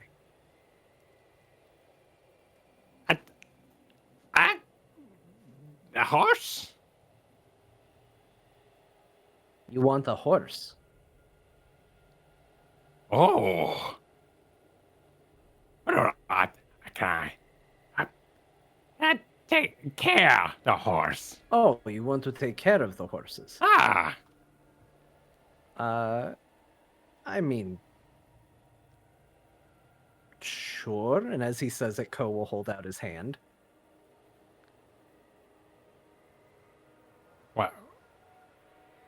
The hand? I thought we were bartering. We're going to Oh. let you spend time with our horses. Surely you have something to barter with. Yeah, the horse. And he grabs the jar, and you see that it's full of worms. Hold it out to you. It is 3 horses. Oh, 3 horses. I pet the horse. And he grabs the fishing pole down and holds it out to you. Okay, this is fair. And he runs out the hut. You now have a Kuatoa fishing rod. Oh, nice. It is small, like a child's. Little pocket fisherman. Yeah. All right, so what's the plan? I think we're going to go take a look. We're going to drink our potions. We all got one, right? Yeah. Yep, you all Alright, picked up potions of underwater breathing. We'll wait to drink it until it's tactically the best. Maybe swim out there, see if we can get a feel for where we're going before we commit to the potion, and just see what we see. All right. You guys head out the hut, and as you exit, you see Glipoma pulling straw off the top of his hut and putting it out in front of the horses. And he is just in reverence of these beasts and just delighted to see them. And he seems to be explaining how he once saw someone standing on top of them in his circus long ago. The rest of the fishermen are all, about 5 of them, praying to the horses still. A couple of them walk alongside you just watching, including the small child fisherman. The rest of them have all kind of gone back to their business of fishing, netting the river, smoking their fish, and, well, with the fire, not inhaling, and working looms and whatnot. So you all head to the water's edge, and I will place your tokens there. Let me ask you a question. These creatures, are they actual creatures in D&D, or did you make these guys up? The Kuatoa? Yeah. Oh, they're real. They're Are real they fish real? Okay. in D&D. So these catfish-looking people are totally real. The usual look of them is like more of a normal fish guy, if you will. Yeah. More like a tuna. Right. But as these are freshwater Kuatoa, they are catfish man Kuatoa. Got it. And you can see that little doodle I've done there in the Discord. And I'll add that to the Discord for Frog Pants as well, if anyone wants to see that. I love that little guy. He's amazing. Just look at that chat room. Look at that guy. Who wouldn't want to help that little dude out?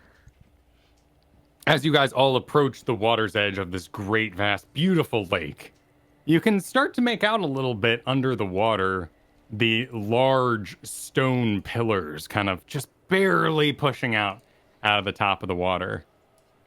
And you can see a sort of structure out some ways. Maybe the ruins themselves. But the entire village, as you started to walk at least, knee deep into the water, is starting to look at you, strangers. And now you're going to go for a swim in their lake. Can you remind me, Kyle, because it's been long enough, what was the actual mandate of our quest? Was it just to gain access? Was it to actually investigate? Did they tell us what we were looking for? I can't remember. You all were looking for any sign of these elven ruins relating to the ruins found back in Atimer. So the guild has been aware for quite some time that there are spatters of elven ruins throughout this land. They just never really gave them any mind, and they've been occupied by crazy fishmen, disgusting goblins, and other sorts of creatures. The other two quests being the bullywugs and the kobolds. So basically, they didn't bother us. The guild didn't bother them to this point. So your job was to go here, investigate, and see if you can find anything. Okay. And now an additional quest to get a staff. Yes. And then after asking permission to enter the ruins, Gleepoma was very excited to give you a quest to retrieve a staff and something called Big Bleebler Bloops. Something about Big Bleeber Bloops. Okay. All right, well, I think we go swimming out there and see what we can see before taking the potions and get a feel for if we need to wait or if the potions will do the trick. Grinkeeper is totally on board with this, but she's also curious if the armor will allow her to walk on the ground. I love that. Well, let's see. So you do possess a strength above 15, which is pretty important here. You have 126 pounds of equipment on you. Looks like, let me make sure. Okay, your vicious warhammer went back to its old weight. I'm just going to fix that real quick. Because for some reason in D&D, they list a giant two-handed warhammer as weighing 2 pounds, and I won't have it. There we go. Now that's fixed. Okay. Nope. So it's like a hammer. Like, what the hell? Right? Okay. So you have 184 pounds on your person. What do you weigh, Grinkeeper? Okay, cool. So I'm looking through answers about in forums about chainmail, and it looks like you can't swim in chainmail because it's dead weight. It's flexible enough that physically you could swim. Right. So basically, if the armor require or gives you a disadvantage to stealth, it's assumed that you would have to do any sort of strength check to even perform a jump underwater. Otherwise, you just walk along the surface. Well, in that case, man, should leave my armor back there then. You could, or you could, you got a potion of underwater breathing. You could go for a walk. Well, that's true. It could weigh me down, so I'm just down there on the bottom, depending on where the bottom is. I'll keep it on for now. Okay. I mean, if you did want to leave stuff mean- here, I'm sure Gleepoma would be very excited to watch your things. I'm just more concerned that we're going to run into something and I'm going to need it. I'll keep it for, well, how likely is it that I'm going to get to the bottom of this lake and not be able to get out of it without taking off my armor? Leave the armor at the bottom of the lake. Ugh, that sucks. Recently Well, enchanted. keep in mind, too, your movement, I believe, is halved underwater. Yeah. Does that make it fourthed if I'm wearing freaking chain? You know what? I am going to leave it. I'm going to leave it by my horse. Okay. I'm going to go back and I'm going to lay it on top of my horse and look sternly at the fish who's hanging around the horses and just, nod at him like, watch my shit. Oh, can I Gleepoma touch? Touch, but no take. Ah. You take, I have fish dinner, if you know what I mean. Wink, wink, and I walk away. Diplomatic. Oh, yeah. Supposed to be diplomatic here. I keep forgetting. I am going to de-equip your scale mail Okay. of +1. That drops your AC down from 17 to 12. Yeah, blows. Oh, boy. But that does leave behind a considerable amount of your weight, and you're able to swim normally should you choose. And you have a strength of 16 as well, so you're good for swimming. All right. I guess I probably should leave behind some stuff as well, because I don't want everything to get wet. So I'm going to leave behind my backpack, and that means I'll just be going with my armor, my sword. I'll take the drift globe, because that can float behind me. The potion, the sash, And probably the belt, which has the daggers on it as well. But the bow and the arrows and all that will get left behind as well. Sounds good. So you've considerably cut down on your weight, and plus you were already in, let's see, studded leather, which won't be a problem. Yeah. Cool. And Grinkeeper, is there anything you want to do with your materials? She's gonna leave everything behind except for her basic clothes, her javelins, and that's it. Are you bringing your warhammer? That thing would be dead weight. Okay, cool. So I will de-equip your chainmail here. Are you bringing your goat? Yeah, if it's in a pocket, she'll bring her goat. Excellent. Our once-a-month goat is in tow. The vicious warhammer has been left behind, as well as the +1 chainmail. Okay. All right. Well, in our under armors, except for Ko, who is still in his studded leather, we head into the water. And you guys said you wanted to swim out first, right? Yeah, let's Yeah. not take the potion until we absolutely need to. Cool. Well, as it is a lake, you all start swimming out, and everyone here, nobody has a negative strength, though Ko does have a +0, all the same. Nobody's struggling to swim in just the basic sense of it. And it is a freshwater lake, so you all are free to open your eyeballs underwater, unlike in movies where they open their eyeballs under seawater all the time, and it really bothers me. I hate it too. Hate that. Plus, it would hurt. Oh, it would sting so bad. Yeah. It's I and they're can't like even do it in like a smiling pool. and like falling in love out there. It's just the worst. Even a chlorinated Falling in pool, love. man. You're opening your eyes with all that freaking pool pee and stuff. Freaking forget it. Gross. There's fish pee out there. Ugh. Fish people pee. And y'all start swimming out. Let's make some perception checks as we go.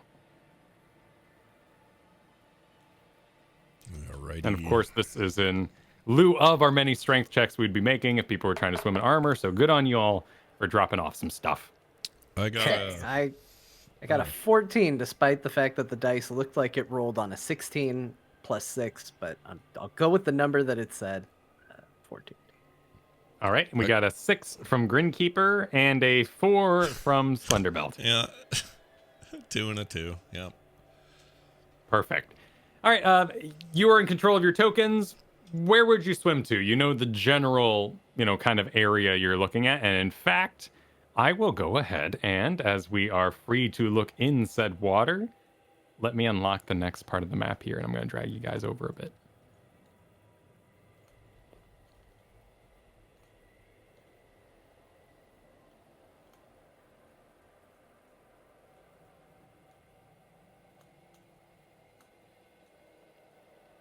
Perfect. So here's your beach that you're heading out from, and looking down, you see, lots of plants and various freshwater fish swimming about. You can see the little docks next to you as you start to swim out, where the Kuato are fishing from, and some mussels and seaweeds of sorts that are growing in this lake. And below you, as you swim out, you start to see some ruins, some large stone pillars, one of which has been completely knocked over, 4 which that stand slightly just up to the edge of the water at its current tide point. And lots and lots of plants. Ko, with your perception, you see a chest. Like a pirate's booty chest. An old chest covered in a bit of moss out to the left of these ruins. What self-respecting rogue isn't going to go check that out? I'm going to go check that out. You start to swim out that way, away from the group. Grinkeeper and Splendor Belt sort of maintain your area, though you see Ko swimming out to the left of the ruins. Did you say anything to I us? would call out. I'd just Okay. say, I see a chest or something down there. I'm going to go investigate. Okay. Yeah, cool. We'll continue to tread water. Hold my breath, dive down, and let's be cautious. Let's see if we can check for traps even underwater. Make an investigation check.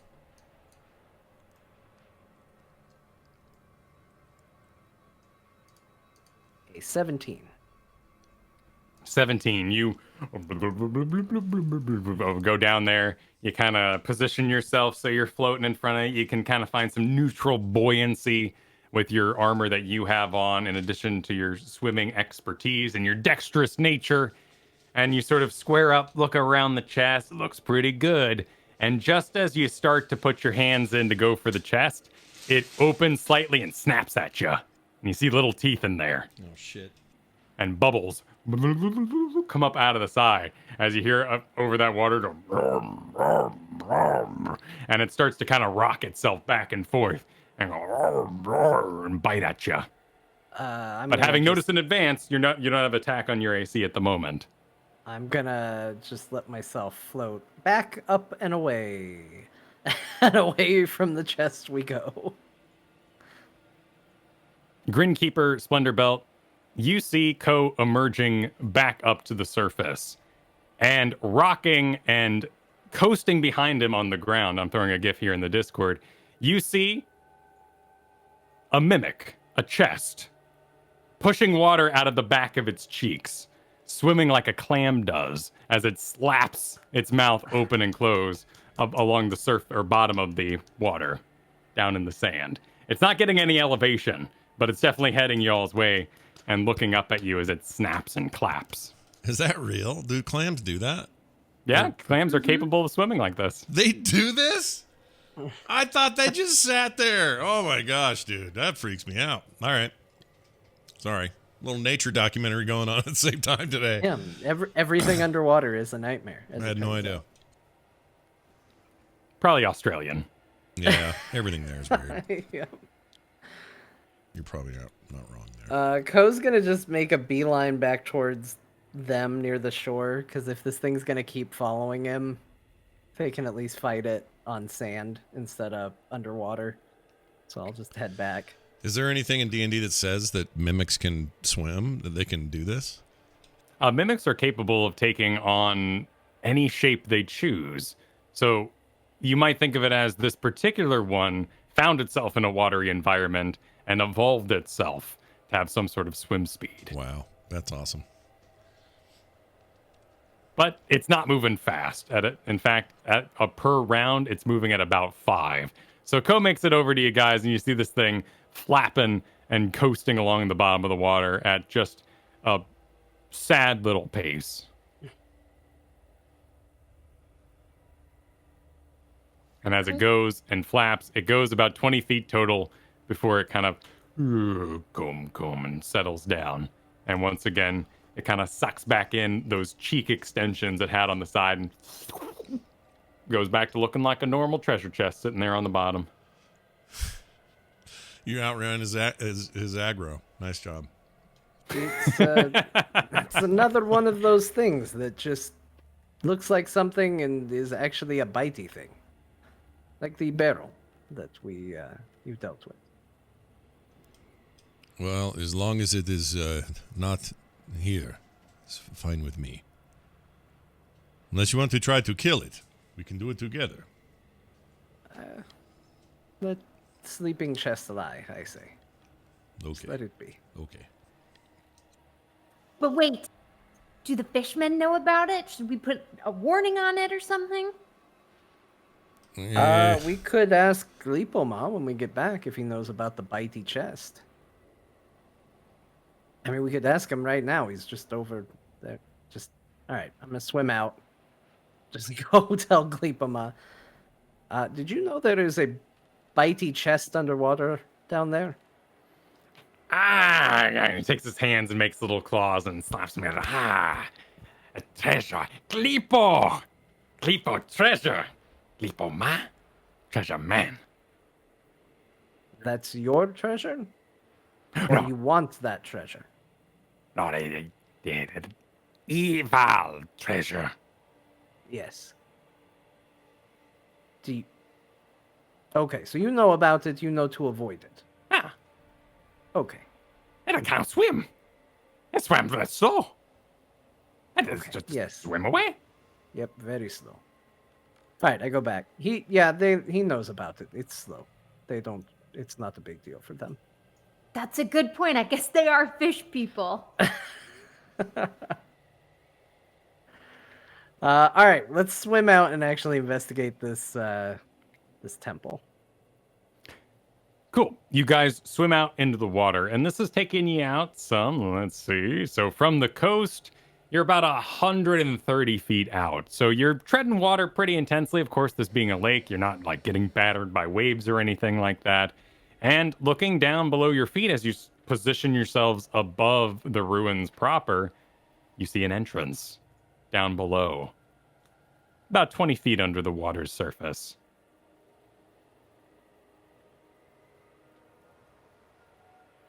All right, well, I guess now would be the time to take the potions if we are committing to going down there.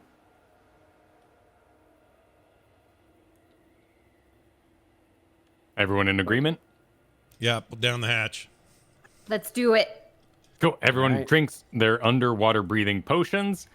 And I believe we requested mint flavored, and you barely tasted over the salty seawater of the potion overall. And it's sort of crunchy, salty, get stuck in your teeth texture.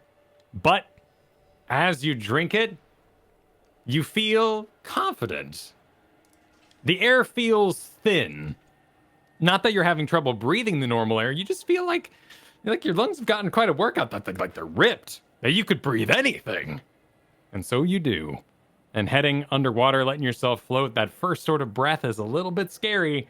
And it's definitely a little laborious. But as you breathe in the water, it fills your lungs and it feels fine and normal.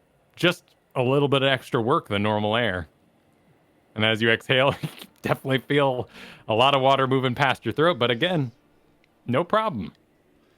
Magic. So not quite the awful. It's not like Ed Harris in The Abyss, where he's like hacking on him, wheezing on it at first, but then later he gets used to it. We're just immediately sort of like, Yeah, sadly for him, that was technology. We have magic here. I will activate the psychic connection to be able to communicate with them because it's not water talking. We would still sound like if we were talking, right? Right, So, right. I'm gonna go ahead and reactivate that. So I guess technically it would sound Actually, I have no idea what it would sound like because you'd be breathing water out. So it wouldn't have the of the bubbles because the sound wouldn't be trapped in the air. But you'd be talking, projecting water at each other. Probably just best to use the whispers. Okay, we're gonna use the whispers. Okay, good. We got 1 hour on that, so it's gonna last just as long as the potion does. Perfect. And that also means you have a mental connection with an hour, should you have lost time, because you'll feel that ebbing as you go. Yep. So I will send a mental thought to both of them. Because, oh, I guess it wouldn't be with the accent. Because we can now speak telepathically, we'll have to communicate this way, basically. If you need anything, you can just think it at me. If you need to talk to each other, I can relay a message. Okay, I got it. And you don't have to think really loud, as it turns out.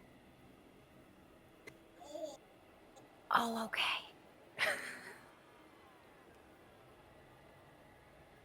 All right.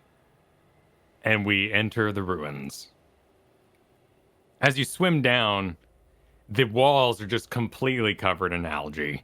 Just entirely a carpeted forest to the left and right. But you can see on the floor and the ceiling these patches of stone. And the stone very much reminds you of the other elven ruins you've encountered, like the one under Atemer, the one out in the forest. And in fact, as you look down the hall that you're swimming into, you see the telltale bend of those very same dungeons.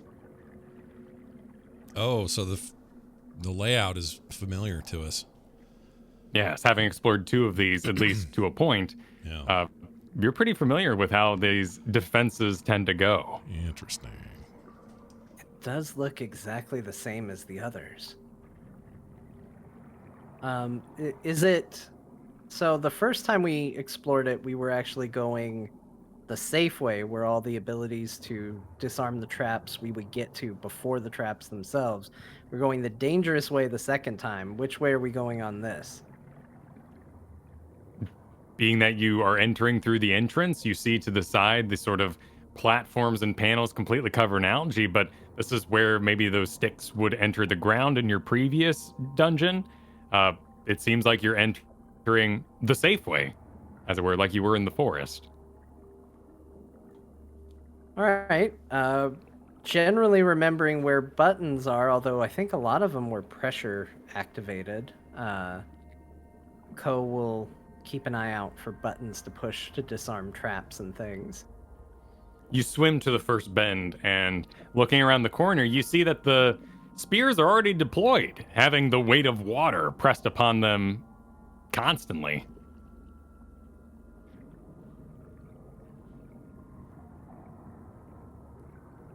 All right. We'll proceed.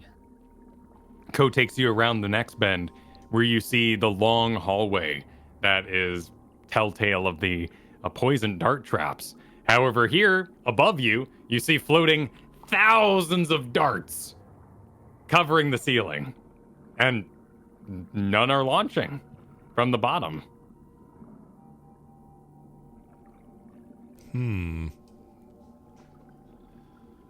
He's. Oh, no one can hear me in here, can they?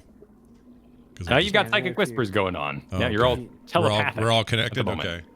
I would Yep. say in my head, "This is trap. This is bait for trap."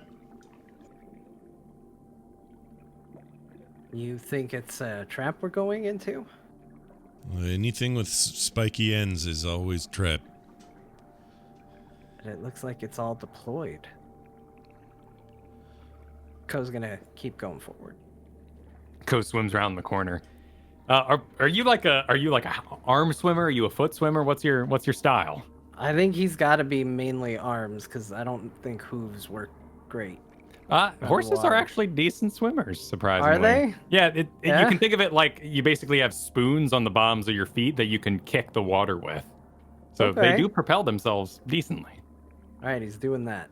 All right, cool. I'll look it up later to determine how cool he looks doing it, but he's It's a doing little that. kicky. Yeah, it's not Okay. maybe terribly cool. Splendor Belt, are you more of a frog man, or what's your style? Yeah, I would do like like a frog stroke, like a legs in, arms in, and then push out with both same time, wrap around again, keep going like that. That would be my style. All right, Grinkeeper. Grinkeeper, using her strength, her arms are at her side, and she's using those big legs to just vroom through the water. Cool. Very cool. Sort of torpedoing your way through. All right, Ko starts heading down the poison dart hallway, as it were, underwater. That means that secret room will be around here. If this layout holds true, then yes. I still say we be careful. Who knows what is in this place? My AC sucks.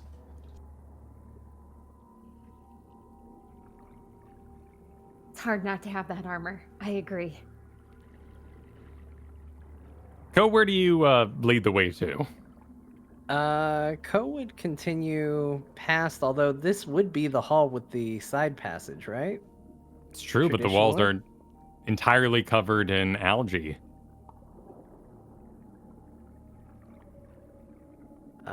I would think at Grinkeeper, do you remember roughly where they would be? Maybe we can peel through the algae here. Let's do it. Right in the center. We'll start looking. All right, roll perception checks. Or if you're going off your hands, you can do investigation if you're more, more hands-on than eyeballs. I'm definitely perception. 18. I would 13. I would pitch in as well Okay. with a fat 4. Cool. So we got an 18 perception, a 13, and a 4. Splendor Belt goes pointing at the wrong wall, on the opposite wall, where you've never found a secret. But he's like, this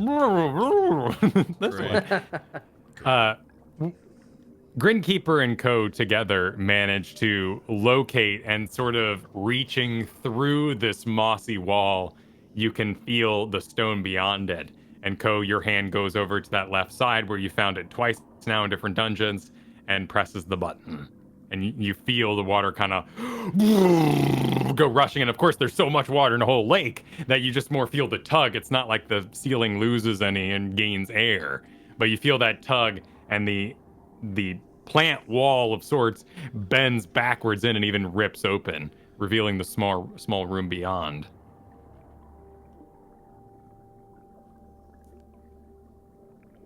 Is there a chest in the room? Looking in, you see a small room, and there is a chest sitting where it normally does, about 15 feet in front of you, made of stone. Greenkeeper will pretend to spit on her hands in the water, rub them together, and go, all right, let's do this. All right, roll a strength.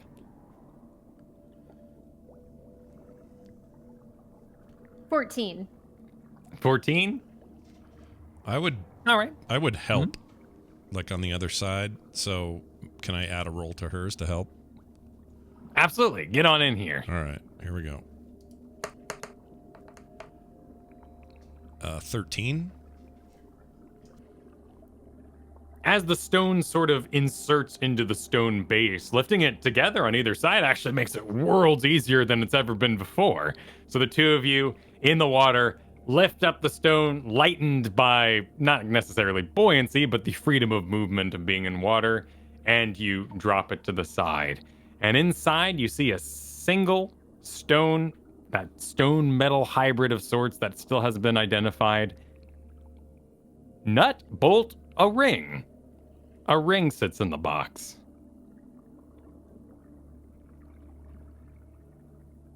Like Indians. Okay. I would grab it and immediately start looking for inscriptions or anything on it. Okay, you grab up the ring and you're twisting it around your hands. Let's see. It's not in a language you know. Okay. I'll say in my head, what is this? Anyone recognize these words? And I'd hold it up. Greenkeeper, do you recognize the language? Yeah, let's see. Let me see. Grinkeeper, this is the same language that was wrapped around Ko's blade, that was wrapped around the spears you found in the previous spot, which was part of that tablet you all left in the forest so long ago. It is an ancient elven of sorts and would require greater investigation than your knowledge has. But you know it's old elvish. It's old and it's elvish. It's like the inscriptions on that altar we found ages ago. I mean, maybe it says bark here, but I don't know. It's so old. Can I see it? Yeah. Ko's gonna take it, because so far there's been psychic-linked items. Now there was, it was technically Splendor Belt holding it. Grinkeeper just gave permission for Ko to take it, so Ko takes it from Splendor Belt. Oh, yeah, give it Splendor Belt. Take it from him, and we found psychic artifacts in almost every one of these. So he's gonna take it, put it on, and much like he tried with the blade and all of that, he's gonna try and put psychic energy through the ring. You extend your mind through your hand down to the ring, and it gives a slight glow and glows out between these inscriptions on it. And you feel it immediately activate, as though it speaks to you. Not in a language, just immediately dispensing its knowledge that it has. And its knowledge is that it is a ring of protection. Usable by any.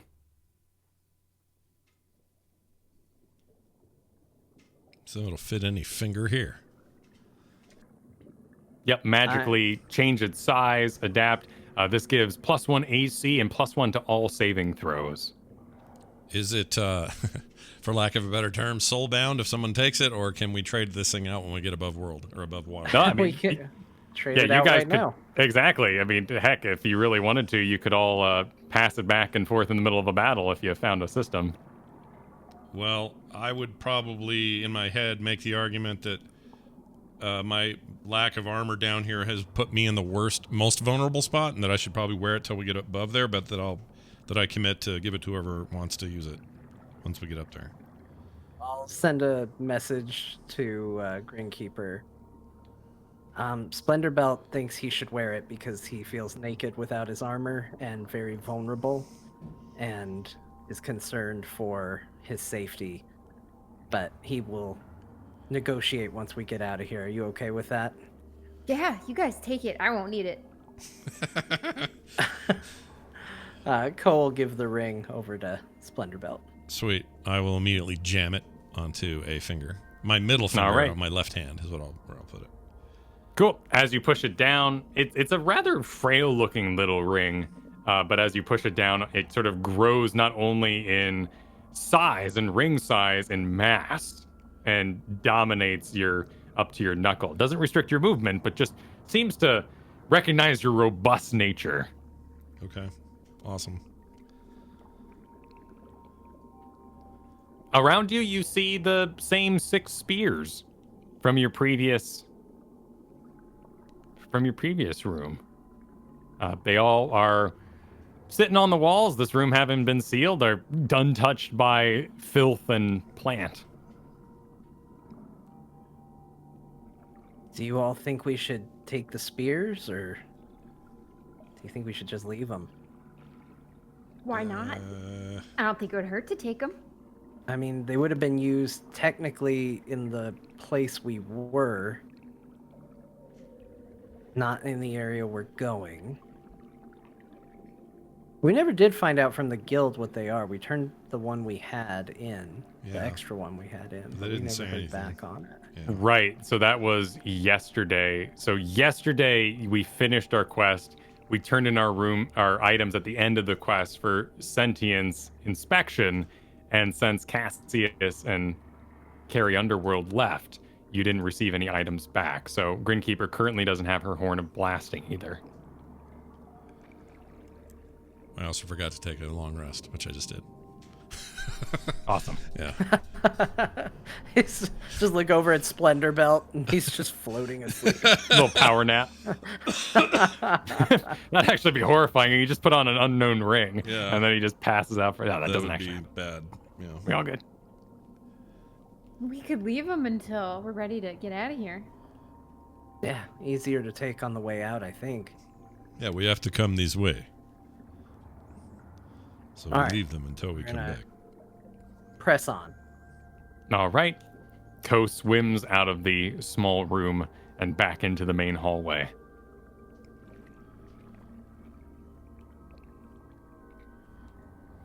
And you proceed deeper. And as you round the corner, you see the pit traps opened.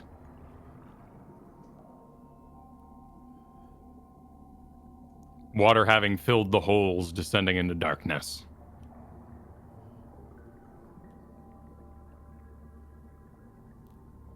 I'm gonna aim my drift globe down there, because we've never really seen the bottom. Is there anything down there in the pits? You send your drift globe out. Do you take it all the way to its maximum of 60 feet? Sure, yeah. All right, you extend it out to the maximum 60 feet, and you see down a hole, and there is plants on the wall.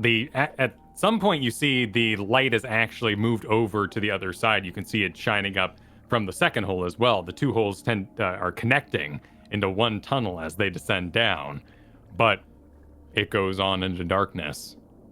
Oh, wow. It's a big hole. All right, I'll keep going. You swim around the corner, and you find it collapsed. Uh-oh. Rock and stone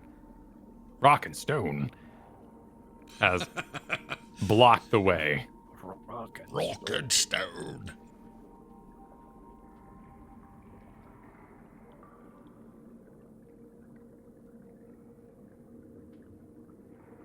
Well, maybe we should investigate down these holes. Maybe it connects somewhere. Maybe it goes someplace.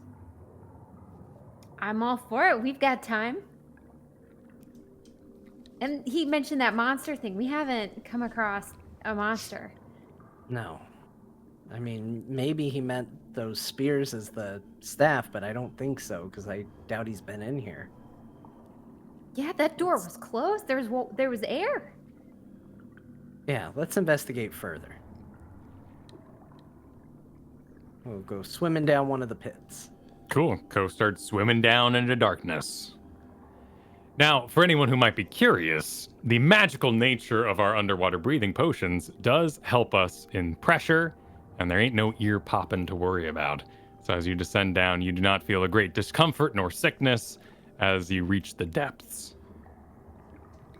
Does anyone have issue with this idea? Ko bravely, in your minds, projects, let's go down, and starts heading down a hole underwater.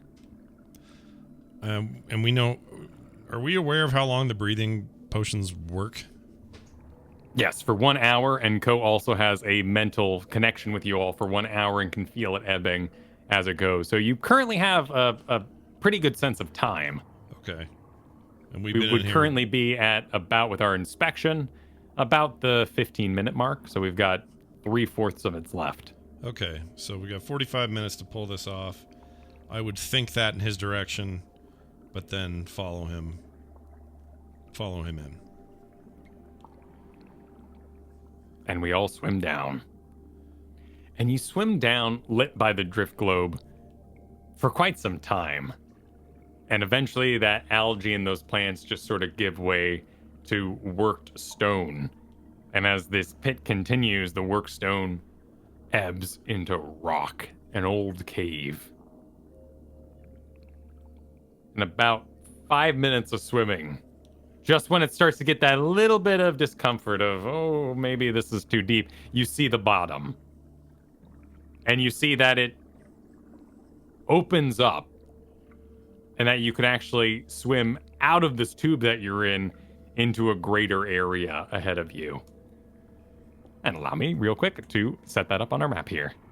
While you do that, this area is, it's still underwater. It's not like one of those ones where you can swim down underneath and then you pop up inside a cave where there's air and stuff. That's not what we're looking at, right?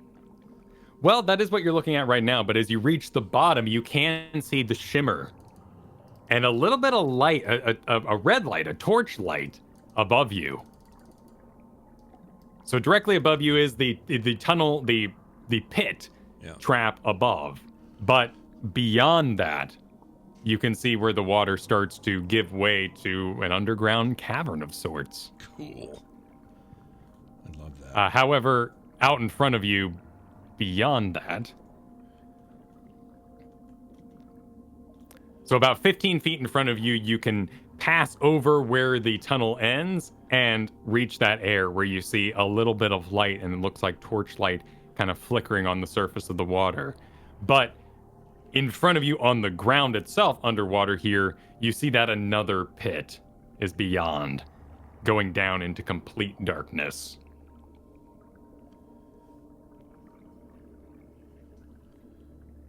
What do you think? Should we go up or down? Seems like up would be quick with its dead end first, and then we could go down. I agree. Yeah. All right, we're gonna go swim up, check out the surface first. Okay. How do we emerge from the water? Is anyone a and flick their hair beautifully kind of type? No. I would come up to my eyes and look around and then slowly get out, very unceremoniously. But I would look first before I pulled all the way out. Cool. I mean, we do breathe water, so there's no need to get your nose or mouth above water quickly here. Let's roll some stealth checks then. Oh, jeez. Stealth check. And not with disadvantage because you don't have your armor on. So. Oh, right. Okay, 14. I still have a -1, but yeah, 14. 5. 13.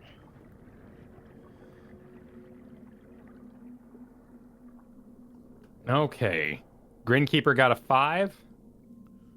Yep, 14 for me. And 14, John's- 13. Okay, cool.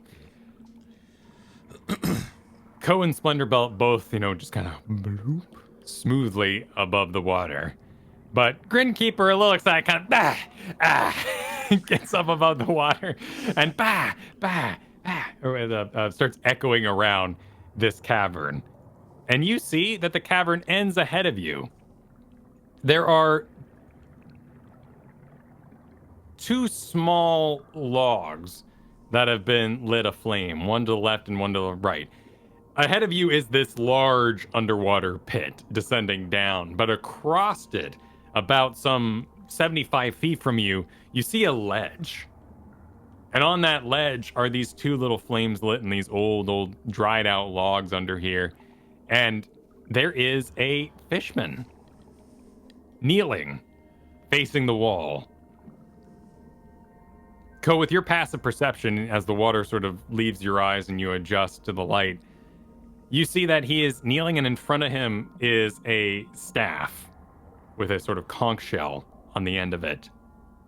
It's laid out in front of him, and he's on his knees. Now, of course, these are sort of those fishman animal double knees, but all the same, he's on his knees. And in front of him, you can see a carving on the wall, and it is the telltale signs. The 3 bumps connected with a single line and the spiral underneath. And you can even see that it's kind of darkened behind there, and there seems to be a sludge and ooze that's pouring out of the cracks that have been made by this inscription in the wall. And he's sitting there. He has the same sort of bluish pink frills on his back and his elbows. He's wearing a loincloth, same sort of catfish man. You just see his back right now. And he's kind of and waving his arms back and forth, very much the same way that the fisherman worshipped you above, Ko. Now, Splendor Belt and Ko both take a look at this pretty quickly and easily, but Grinkeeper pops above the water with a and immediately he and turns around and looks at you. He sees you, and he picks up his staff immediately. Grinkeeper will go pop. Grinkeeper throws out and he goes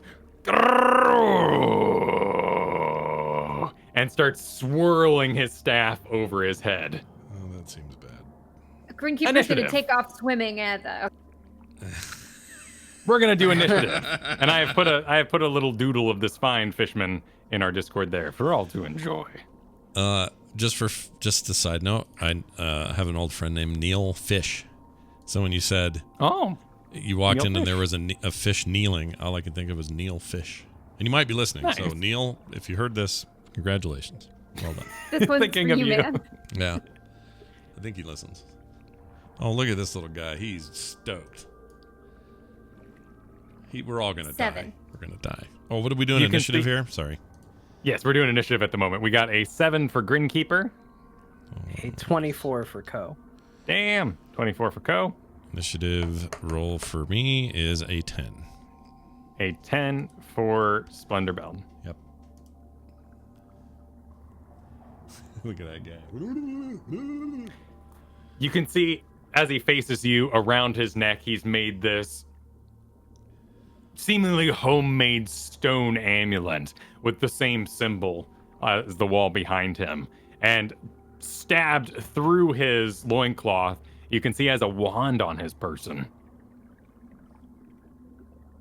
He grabs his staff and starts spinning above his head, but before he gets to do anything, Ko gets the first action.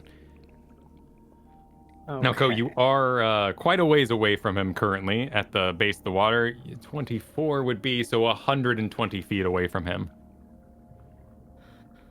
120 feet away from him. At the current point you're at, your ceiling is about 5 feet above the water, but it increases in size as it goes out over this underground lake into the cavern part and reaches about a height of 25 feet in the center of the room and where he is. All right. Well, if I do a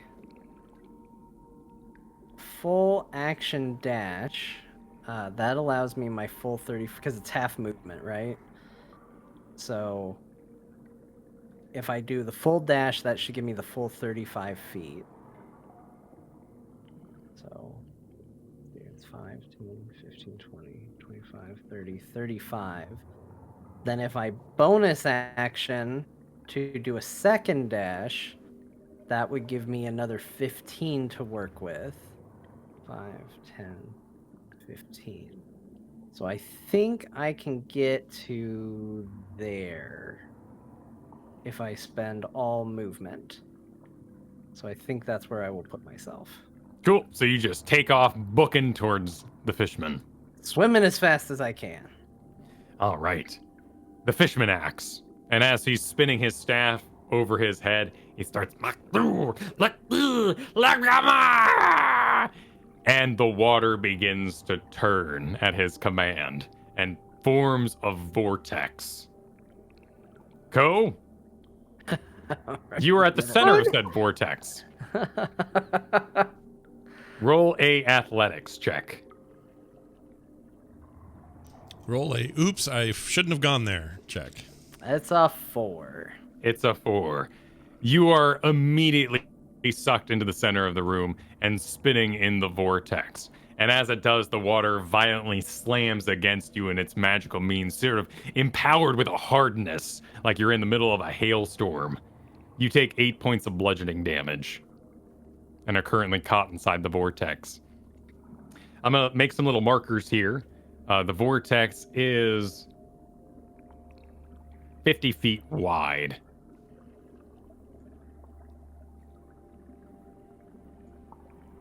So I'll drop some little markers here for our other players. So this would be the edge of where the vortex is currently spinning. Well, that's bad. But there do seem to be some safe areas that haven't quite been caught in the magical vortex along the sides. And Splendor Belt, you would know as a spellcaster that many spells like this require concentration. But Ko may be trapped inside for as long as the spell holds. Right. And it's Splendor Belt's turn. Okay. Well, the first thing I would do as a tiny bonus action would yell, "Is fish wizard!" I'd yell, and then let's spend some movement. Can I do anything to? Let's see. I can dash, but what else? Oh, can we? I mean, dash. We're on land in here. Yeah. So it's No. okay. You're in the water, but you can still dash. It's just half movement. Okay.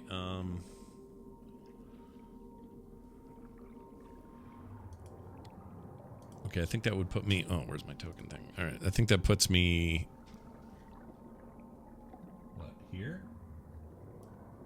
Does that sound right? Without dashing, I mean? 5, that'd be 25. So, and you're not wearing your armor right now, so you'd actually be one more, but that would be your dash, because it's half movement at the moment. I'll do that. So one more... Whoops. Okay. No, I didn't. There. Okay, and then that makes him... How far is that dude? He is... 18.7, so what is that? 180.7 feet? That would just be 5, so that would be... the only problem with Schmeppy is it does the numbers instead of the 5s, but Yeah. that is 90 feet out. Oh, 90 feet. Okay, so, all right. But you did dash to get there, so you would only have a bonus Oh, I couldn't do action anything left. anyway. Yeah. All right. That'll do it for I think for my turn. I have an idea here, but I can't go further for now. So. Cool. Grinkeeper. All right, Grinkeeper's gonna swim up her regular move speed, so that would be half, so that's 15. So 3 squares here. So let me do that.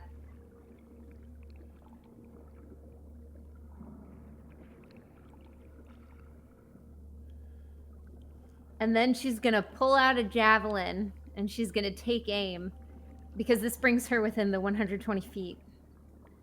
And she's gonna try and pierce the arm of the fishman that's holding the staff. Fish wizard. The arm that's holding the staff. I believe that second number means you're firing with disadvantage. Because that's But I'm the within long the range. 120. Well, the range of 30 would be the standard attack. Oh, that's right. She's still doing it anyway.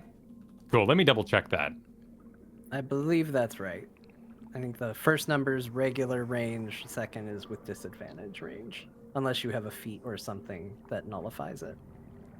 Long range with disadvantage. Cool. It can seem like it's like the StarCraft siege tank thing where you can't fire at something inside of 30 feet, but 30 feet to 120 is like this range. But no, that's like your long range. You're going for a distance shot. Yeah. Okay.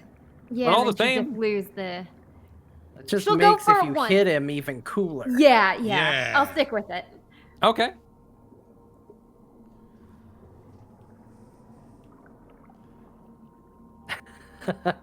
Oh, Both are really bad. The lowest is an 8. Okay. Your javelin does hit land out ahead, but it does not hit the actual fisherman who's channeling the current spell. Do you have any bonus actions you'd like to perform at this range? No, not yet. All right, then we're back to Ko, who is currently in the vortex. let's try something weird. Okay. Ko is going to grab Sultan's sash, wrap his hand around it, and command it to ascend up to try and tie to the top of the thing and try to ride up with it. Okay. So at this point, I said the ceiling is 25 feet up. Oh my lord. I love that. It is pretty badass. Yeah, that's good. 60 foot. So you're good on extends 10 feet on your turn when you command it. 10 feet for each turn until it reaches its destination. Cool. So right now you have 15 feet to go from your current location. Is there anything you can do to speed that along? I mean, he could. Am I down under in the water, or am I like being tossed around on what would be the surface? So you are 25 feet down in the vortex. So it has descended you further down. Okay. But we're saying that since you are twisting, spinning around, but a rather dexterous person, you're able to throw that rope up, and then it sticks at that 10-foot mark above the water, and still has to go up another 15. So currently, you're 2 turns out from reaching the ceiling. Okay. If I climb it though, because we've had it support weight while it was still in movement before. Sure. And if we want to retcon that, we can. But can I try and climb it while it's going? Yeah, Pull I don't myself see free from the water. Now, in that instance, it was snaking up a wall. So what we need to decide is if it can, like Snake Charmer, float in midair. Just float me up. Yeah, let's see. Commanded to move destination you choose. Rope animates. End of turn when commanded 10 feet upon recent maximum length away. Set itself securely to an object and unfasten itself. No, so in that instance, it was snaking up the wall and continued to make a connection. Here, let's not make the precedent that it can attach to midair, because that sounds like a dangerous thing. It sounds like something I would abuse. Yes, I think I'm not going to disagree with you. That would be 100% great. Let's see though. So actually, why don't we do this? Can I have it not around the dagger in my hand that I was going to throw at the fishman, and throw the dagger at the ceiling in an effort to stick it to the ceiling? And as a bonus action, you can command it to move towards your destination. So yes, so action, I will let you throw the dagger to give it increased weight and distance, and then you can use your bonus action to connect it. Yeah. Cool. Let's do that. Okay. A So- 16 on the throw to throw at the ceiling. Cool. Let's make an athletics check as well. With it being with the rope, does it have advantage? No, this is unrelated to the rope. Okay. 13. 13.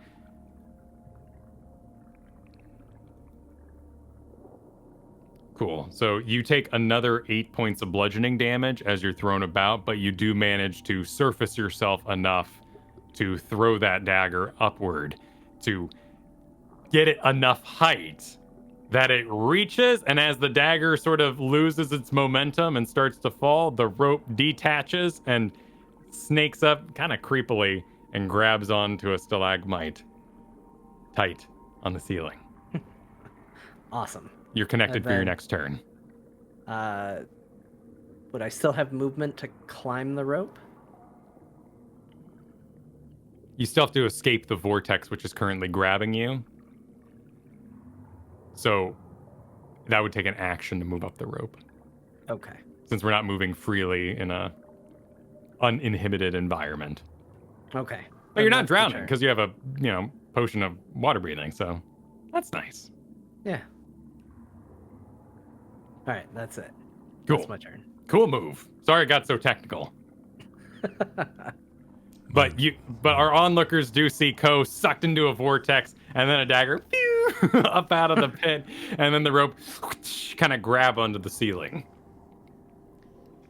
The fishman's turn. The closest person is Splendor Belt. Great. That's what I like to hear.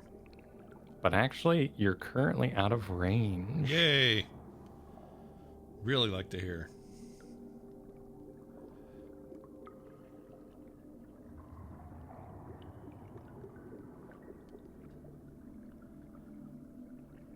Okay.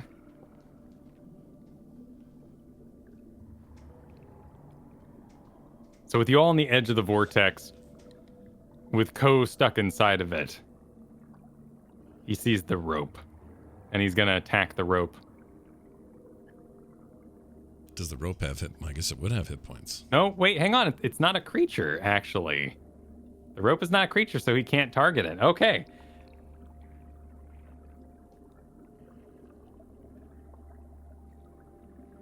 The fishman And yes, walks. It does have hit points, Scott. It does have hit points, yes. Right. But his So- action was to target a creature, so he's actually not going to do that. He walks to the edge and looks down into the whirlpool and targets Ko with a sacred flame. Oh, jeez. A different sacred flame than the one that Splendor Belt has, of course. Yeah. This flame is a dark purple. You need to make a dex saving throw to dodge the sacred flame. Seems like a magical effect that I would have advantage on, right? It does seem like that, yes. Okay, great. It's Is a it- 20. All right, you avoid the sacred flame. Does the flame work? Does it It's work like the end of under... Little Mermaid. Yeah. They're all trapped on the sand floor and the Oh, yeah, everything kinda, spinning yeah. around like lightning's coming down trying A to little hit her. bit. She's Just a handsome man comes riding through on a boat. She's still my Ursula's still my most scary. If I was to pick my scariest villain in Disney history, it's Ursula, that freaking fat nightmare of a person in the water there. I hate her. Is that her name? Though she does have the best laugh. That Oh, she just scares the crap out of me. Something kind about of her sounds is- like I don't know. Malcolm. Reminds me of a bad teacher or something.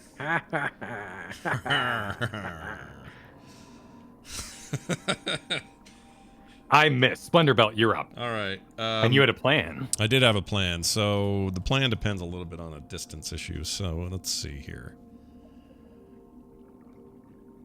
I can reach Ko from here, right? Like I can, or I can see him. Like he's in my vision, or no? You be able. So you're on the edge of the whirlpool here. So you're kind of treading backwards to maintain your location, but it's not requiring any rolls. You can see down into the vortex where a Ko-arm is currently holding on to Sultan's rope, but is otherwise being thrashed about and seemingly knocked by magical bits of hardened water. Mm-hmm. It needs a better shower head. Okay. I don't like that then. And he has taken quite a bit of damage, if that. What I'm trying to do is measure from here. If I get to be about there, it's 12.8. So wait. So every 1 equals a 5, right? Correct. Okay, so 10 would be 50. Correct. Okay, so 52, basically. And this is 60. Oh, yeah, I can totally do it. All right, I'm moving here. Oh, whoops. Token. I'm going to move here. And I'm going to cast Command. And my command in this particular case will be for him to grovel, which means he has to fall prone and lay there till the end of its turn. So basically, he gets a skip turn. Plus, he can't concentrate anymore on whatever he's doing. Oh, okay. I see. You're talking about the fishman. I thought you were targeting Ko for some No, reason. I was going I know. to. I but was like, I'd like to kill Ko. This is my chance to kill Ko, everybody. No, Perfect. I wanted to make. Well, it was that. I was going to give him just some advantage stuff, but instead, I'm going to let him flounder for a bit and just fire off at Fish Wizard Junior over there with command. You have to do a Wisdom saving throw. I hope he's not very wise. All right, wisdom saving throw, and I got a 6. Oh, good. You lost that particular fight, and now I have cast command for you to grovel, and now you must do it. Yeah, that was a wisdom 13, by the way. So you had to hit. So basically, again, knocks him prone. He loses whatever concentration spell he's doing, and he can't do anything until the end of his turn. Basically, it's a skip turn. Does that make sense? Yeah. So I do that. And I don't know how command works with me. I'll just go, "Hey, Fish Wizard! Fall down, you piece of shit!" And that's it. That's my command. You can tell I really thought it out. uh-huh. Yeah, I've been giving it lots of thought. Good. Finally got to execute. Yeah, months of hard work come together. Okay. Let's find the command spell here, because what I need to know now is, would it break concentration? Because he's able to take the command, and he performs it, but he's not taking any damage.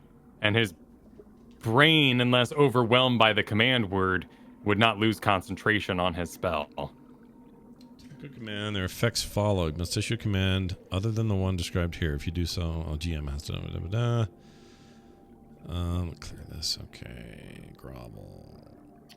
I don't know if Well, it would break concentration. I don't know. Like, I thought if I knock a dude on his back and he falls prone and can't even do his turn, it's pretty concentration breaking, isn't it? Yeah. But it would be the damage that would break the concentration, not the... Because if you look for prone, nothing in prone says it... And then with concentration, I was looking it up because a lot of mine are concentration. If you take damage, you get to roll a saving throw to see if you can. So let's do that, take because the word damage. does say fall prone, which suggests that he forcibly throws himself to the ground or somehow haphazardly descends, rather than slowly kneeling to prone or the words like that. So let's do a concentration for it then. Okay. And concentration is just I got to roll above a 10. Is that correct? You roll a Crispin? d20. Typically, if you take damage, if the damage is over 10, you take the damage, you half it. It is either, you then have to beat either what the half damage is, or if it's under 10, you have to beat 10. Okay, so let's go with 10. Okay, I did succeed. Damn it. So you see him forcibly move to the ground, and he is going to not be able to fire on Ko, which is really nice, particularly while he's trying to climb a rope, hopefully, this next turn. Right. But he does descend to the ground and place his head to the sand. You see him kind of forcing against it as he loses said turn. Right, but the vortex continues unabated, right? Right. Okay. Here's a question. What about incapacitated? That's part of it. An incapacitated creature can't take actions or reactions. Right, that would mean I lose consciousness and I'm no longer concentrating. Okay, so losing one turn isn't technically. Okay. Right, because all I'm doing is falling prone and I can't act until my next turn. And then ends its turn, so target falls prone. So on my turn, I will fall prone, and that is my whole turn. So currently I'm not making that noise I just did. I'm about to, though, in about 6 seconds. Yeah. Awesome. Okay. Grinkeeper. All right, Grinkeeper is going to be very frustrated that she's so far away from this, and she's going to get under the water, and she's going to enter her torpedo mode, and she's going to start swimming around the edge of the vortex toward Fishman. So you want to use the vortex speed to sort of speed you in range. Yeah. Okay, that's pretty badass. Let's do an athletics check.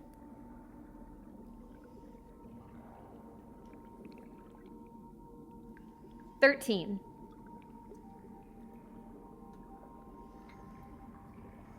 Okay. You enter the side of the vortex. You advance, and your movement and dash carries you in. And over the course of the next round until your next turn, we're gonna say you're slowly moving around. So currently you're about here on the, would it be about the 4 o'clock? But I'm gonna carry you to the 1 o'clock by your next turn as you ride this vortex. However, your athletics wasn't high enough to avoid being sucked in slightly, and you do take 4 points of bludgeoning damage from these weird turbulent forces that have inhabited the water. Cool. Ko, we're back to you. All right, I'm gonna start climbing the rope and kind of spooling what's behind it as I go, if that makes sense, to where it's not dangling below me. I'm kind of bringing it up with me as I go. Cool. Make your athletics check to escape the vortex, but you have the advantage from the rope. There's a decent one. 18. Cool. You are climbing, and as your foot sort of pulls out of the water, you see the water warp. Like it's sticky, like it wants to keep pulling you down, like it has a sentience cast upon it. But as you pop that foot out, it lets go and continues to spin like a normal whirlpool does. I think I should be able to... How high up would I be able to get on a climb out of it? You got an 18 there? I'd say you're good for your full movement on that rope. Okay, so if 35 feet, I'm probably near the top where it's anchored? Yeah, because you're... So 25 foot high ceiling, 25 feet down, so 50 feet total is where your rope currently is. Okay. Because what I'd like to try to do is I've been coiling the back end with me as I go. Mm-hmm. I want to try throwing it at kind of the platform where he is and try and get it once it lands to tether down on that end because I'm going to zip line down. Sure, badass. Okay. Let's actually, I mean, granted, let's skip the Pythagorean theorem here because we're having fun. Math is not allowed. But I do want to see the length to the floor there. That'd be 40. So you could do it. In fact, the fishman's about to bend down and grovel. He would be the only object in range because otherwise you're looking at the log in the corner or the wall on the back, which is too far for your rope. So the only object you can wrap around for your zip line is the fishman himself. Sure. Let's wrap it around him. Cool. Let's make a ranged attack with proficiency to whip that rope out with its sentience. Okay. It's going to look like a dagger throw. It's a ranged attack, though. 25. Okay, cool. So you climb up the rope hastily with its magical knots in tow, and as you whip around the rope, it flies and circles around the neck of the fishman, who goes, ah! But then is, on his turn, which is now, is forced to take the rope and his neck and kneel down, pulling it taut. They go, ah! And I guess as a free action, you could get a blade edge and start ziplining, because that doesn't take effort. Let's get the short sword of life stealing out and let's use it to get ready to zip line down. Cool. We'll call you currently in motion then as you are ziplining towards him, feet out, as it were. That's awesome. Splendor Belt. Your friend has emerged from the vortex and is now ziplining towards the fishman. Which is amazing. And the vortex is still going, right? Still go. Yes, it's still going. All right. After all that. Okay, I'm gonna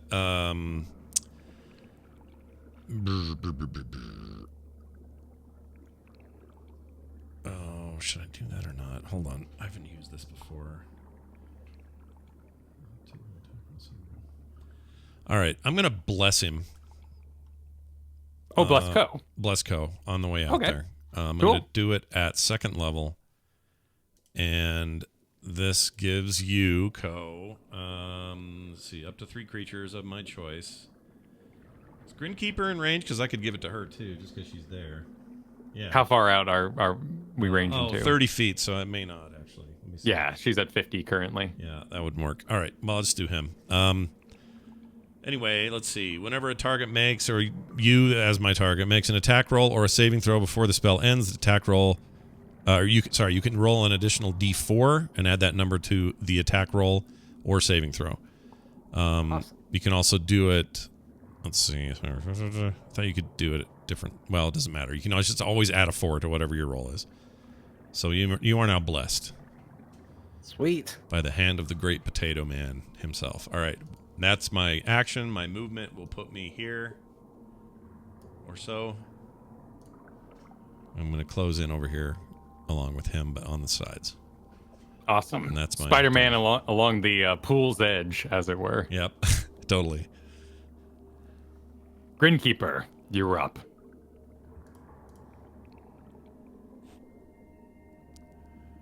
All right, she's gonna keep slingshotting. Okay, you ride your slingshot around, make an athletics check.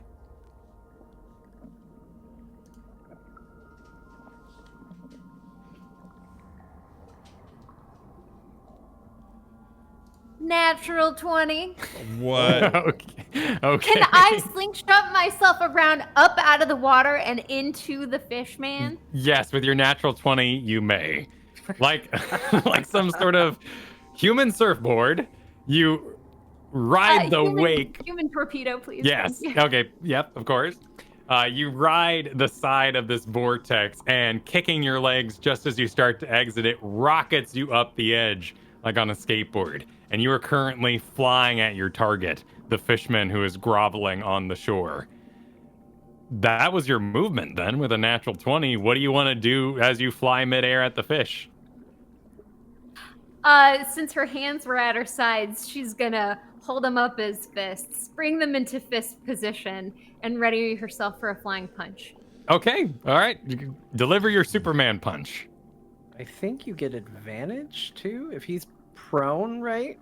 Yeah, on a melee attack, you get advantage, yeah.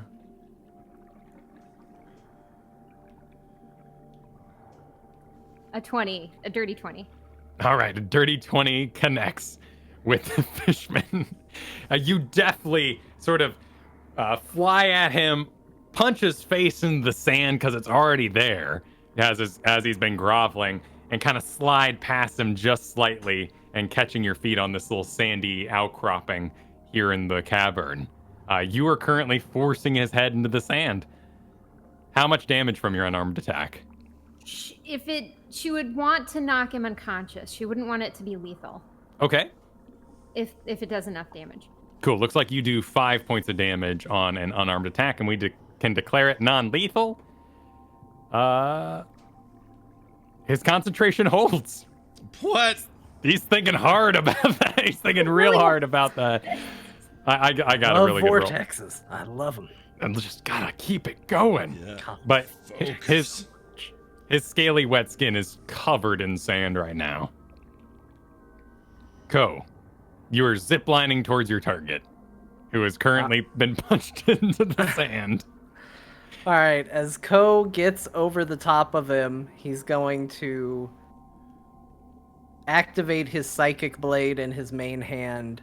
And I mean, I assume if he's making a psychic connection, he could still try non-lethal?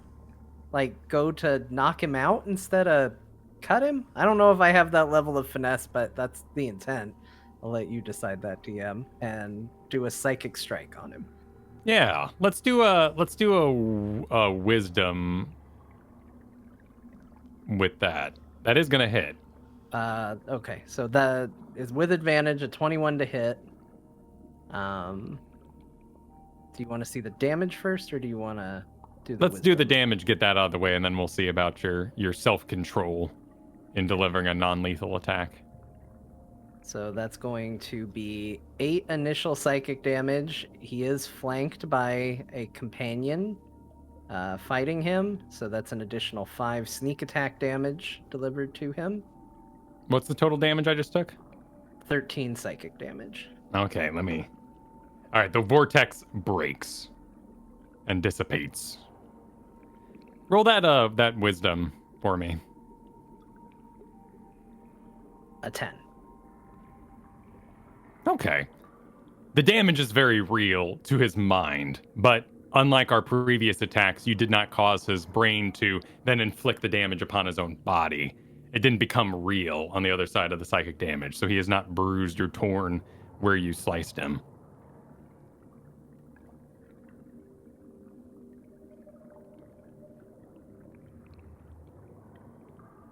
The fishman, Oh, is he still alive? yeah, he's still going. Oh, well then with my offhand, I'm gonna also stab him with the Oh, sword. okay.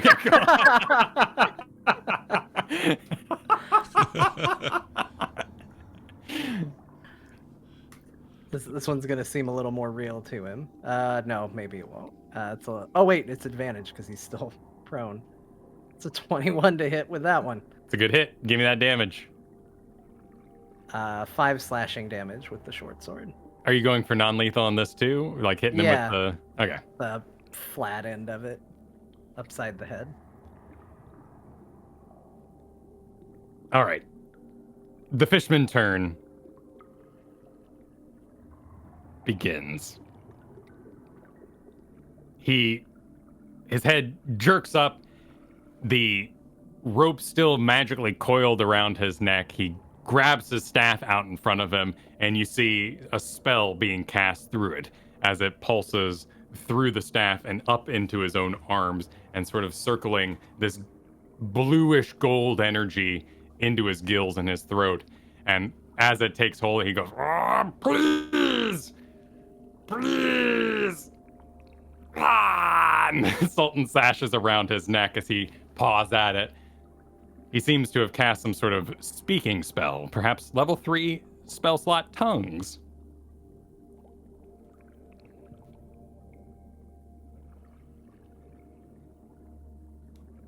Are we still in combat, or are we free action to talk? It's up to you guys. He has spent his turn casting tongues upon himself, but it is Splendor Belt's turn.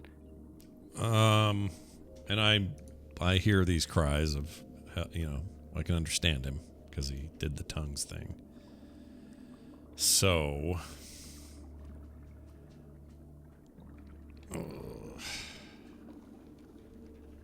well, I can't really do anything anyway, so I'm going to remain in turn order here and just move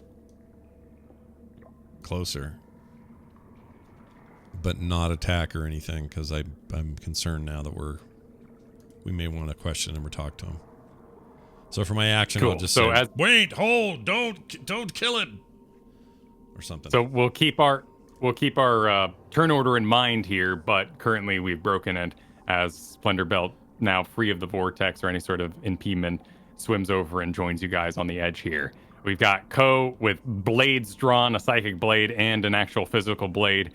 The Sultan Sash running to the ceiling with our fishman wrapped around his neck, and Grinkeeper looking stoked, stand behind him, having just performed a torpedo dash. Grinkeeper's gonna take the staff, and then she's gonna slap Ko on the back and say, "That was awesome!" and cast Lay on Hands for 10 points of healing. Oh.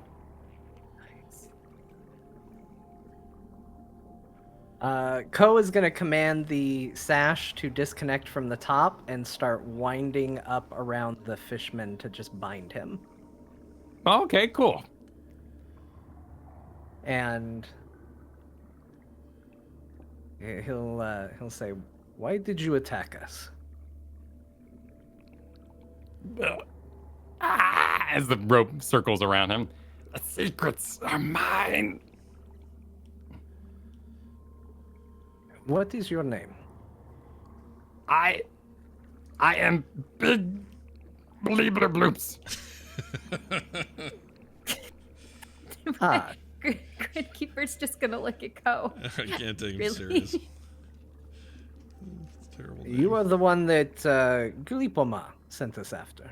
Bleeberma, yes, we are friends. Well, we have been sent here to retrieve you by him. What exactly is it you're doing here? I cannot say.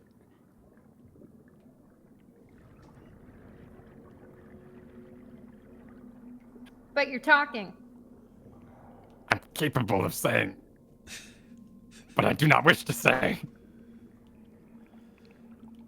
Poe will pull on the rope a little bit, just tighten it, just a little, add a little pressure. Not nothing unbearable, but just like a reminder that he's in a precarious situation.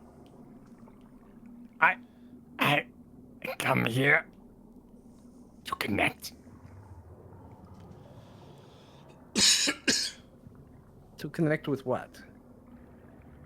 The Kortoa have been without God for long. I am here to fix. You are calling out to a god. Yes. Which god?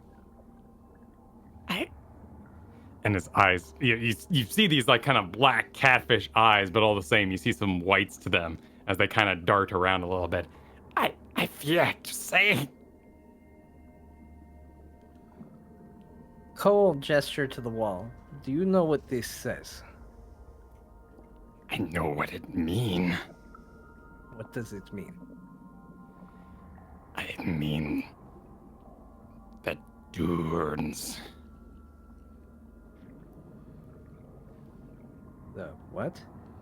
The Durns. The dunes. What about them? Where the god rests. Where he sleeps for now.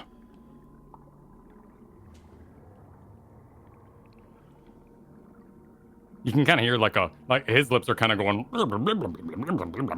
but magically this voice is being emulated from him.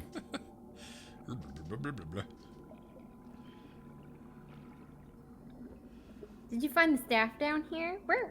It's my staff. What do you mean it's your staff? I made it.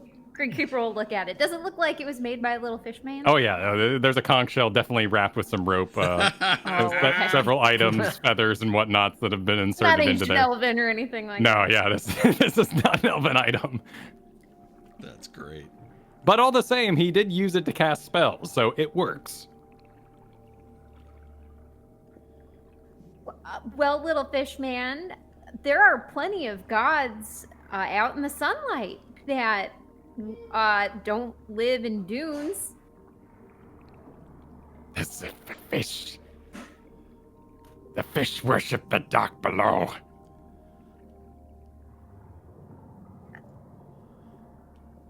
I think we should probably get him out of here. Get him back with his people. I agree. I serve here eternal. I will not leave. I think you'll find a little rest will go a long way, and I'll relieve him of his staff and his wand. Do you think he'd share this with the others, though? If they worshipped us as gods. Yes, Hey. all others must come here and join my worship. Would it be easier? Is it our duty to silence him? Oh, that's what they said back in town. Something to that effect. We have to make decision. Kill Fish Wizard is question. I don't think we need to kill him. He's Yeah. unarmed, he's harmless. But he made this staff. He could make another one. And he knows about this place. Unless we could close it off or something. Maybe we take him back to Glipoma and see what Glipoma wants to do. He tends to be a little bit weird, sure, but smarter than the other fish people. He's at least not worshipping us as gods. And maybe if it comes to it, we can take him back to the guild and have him locked up or something. But Yeah. he's defeated. I don't see any need to kill him. Okay, I like that. That sounds better. We'll see what his people want to do. Yeah, it's a good idea. So how are you going to transport him? Well, he's tiny, so we And could. he's roped up. Yeah, we I could think time to we something. tie him to Splendor Belt's back. Yeah, I think that's a good idea. this is fine. I do this. So No problem. magically, at the request or the mental suggestion of Ko, the rope sort of extends 2 loops out and forms a sort of backpack, a grappled backpack around the fishmen. Awesome. And we are far past time, so we'll end there for today. We got him all ready to take back to town. Freaking fish wizard. As Splendor Belt slides his arms through the backpack, he goes, "No! No!" He starts swimming back to the surface. I love it. All right. That's what we'll do then. And that means y'all are going to have to tune in next week to see how this all turns out. Will we make it to the surface with the fish wizard? Will Gleep Glop Glorp at the top be pissed to see what we've done? Who knows? But you got to come back next week to find out. In the meantime, if you haven't already done so, hop on over to our support system over there at therewillbedungeons.com. And the reason you're going to want to do this is because it helps out the show and gets you cool rewards. That's right. Become a Dungeons Plus member today by heading over to therewillbedungeons.com. Send us your emails at therebedungeons@gmail.com. No, therewillbedungeons@gmail.com. Therebedungeons on Twitter. And you can find all our other stuff at the website, therewillbedungeons.com. Do you have questions for our upcoming bonus show for the month? You can submit those on the site as well. It's going to do it for us. For me, for Kyle, for Kristen, and for John. We'll see you next time.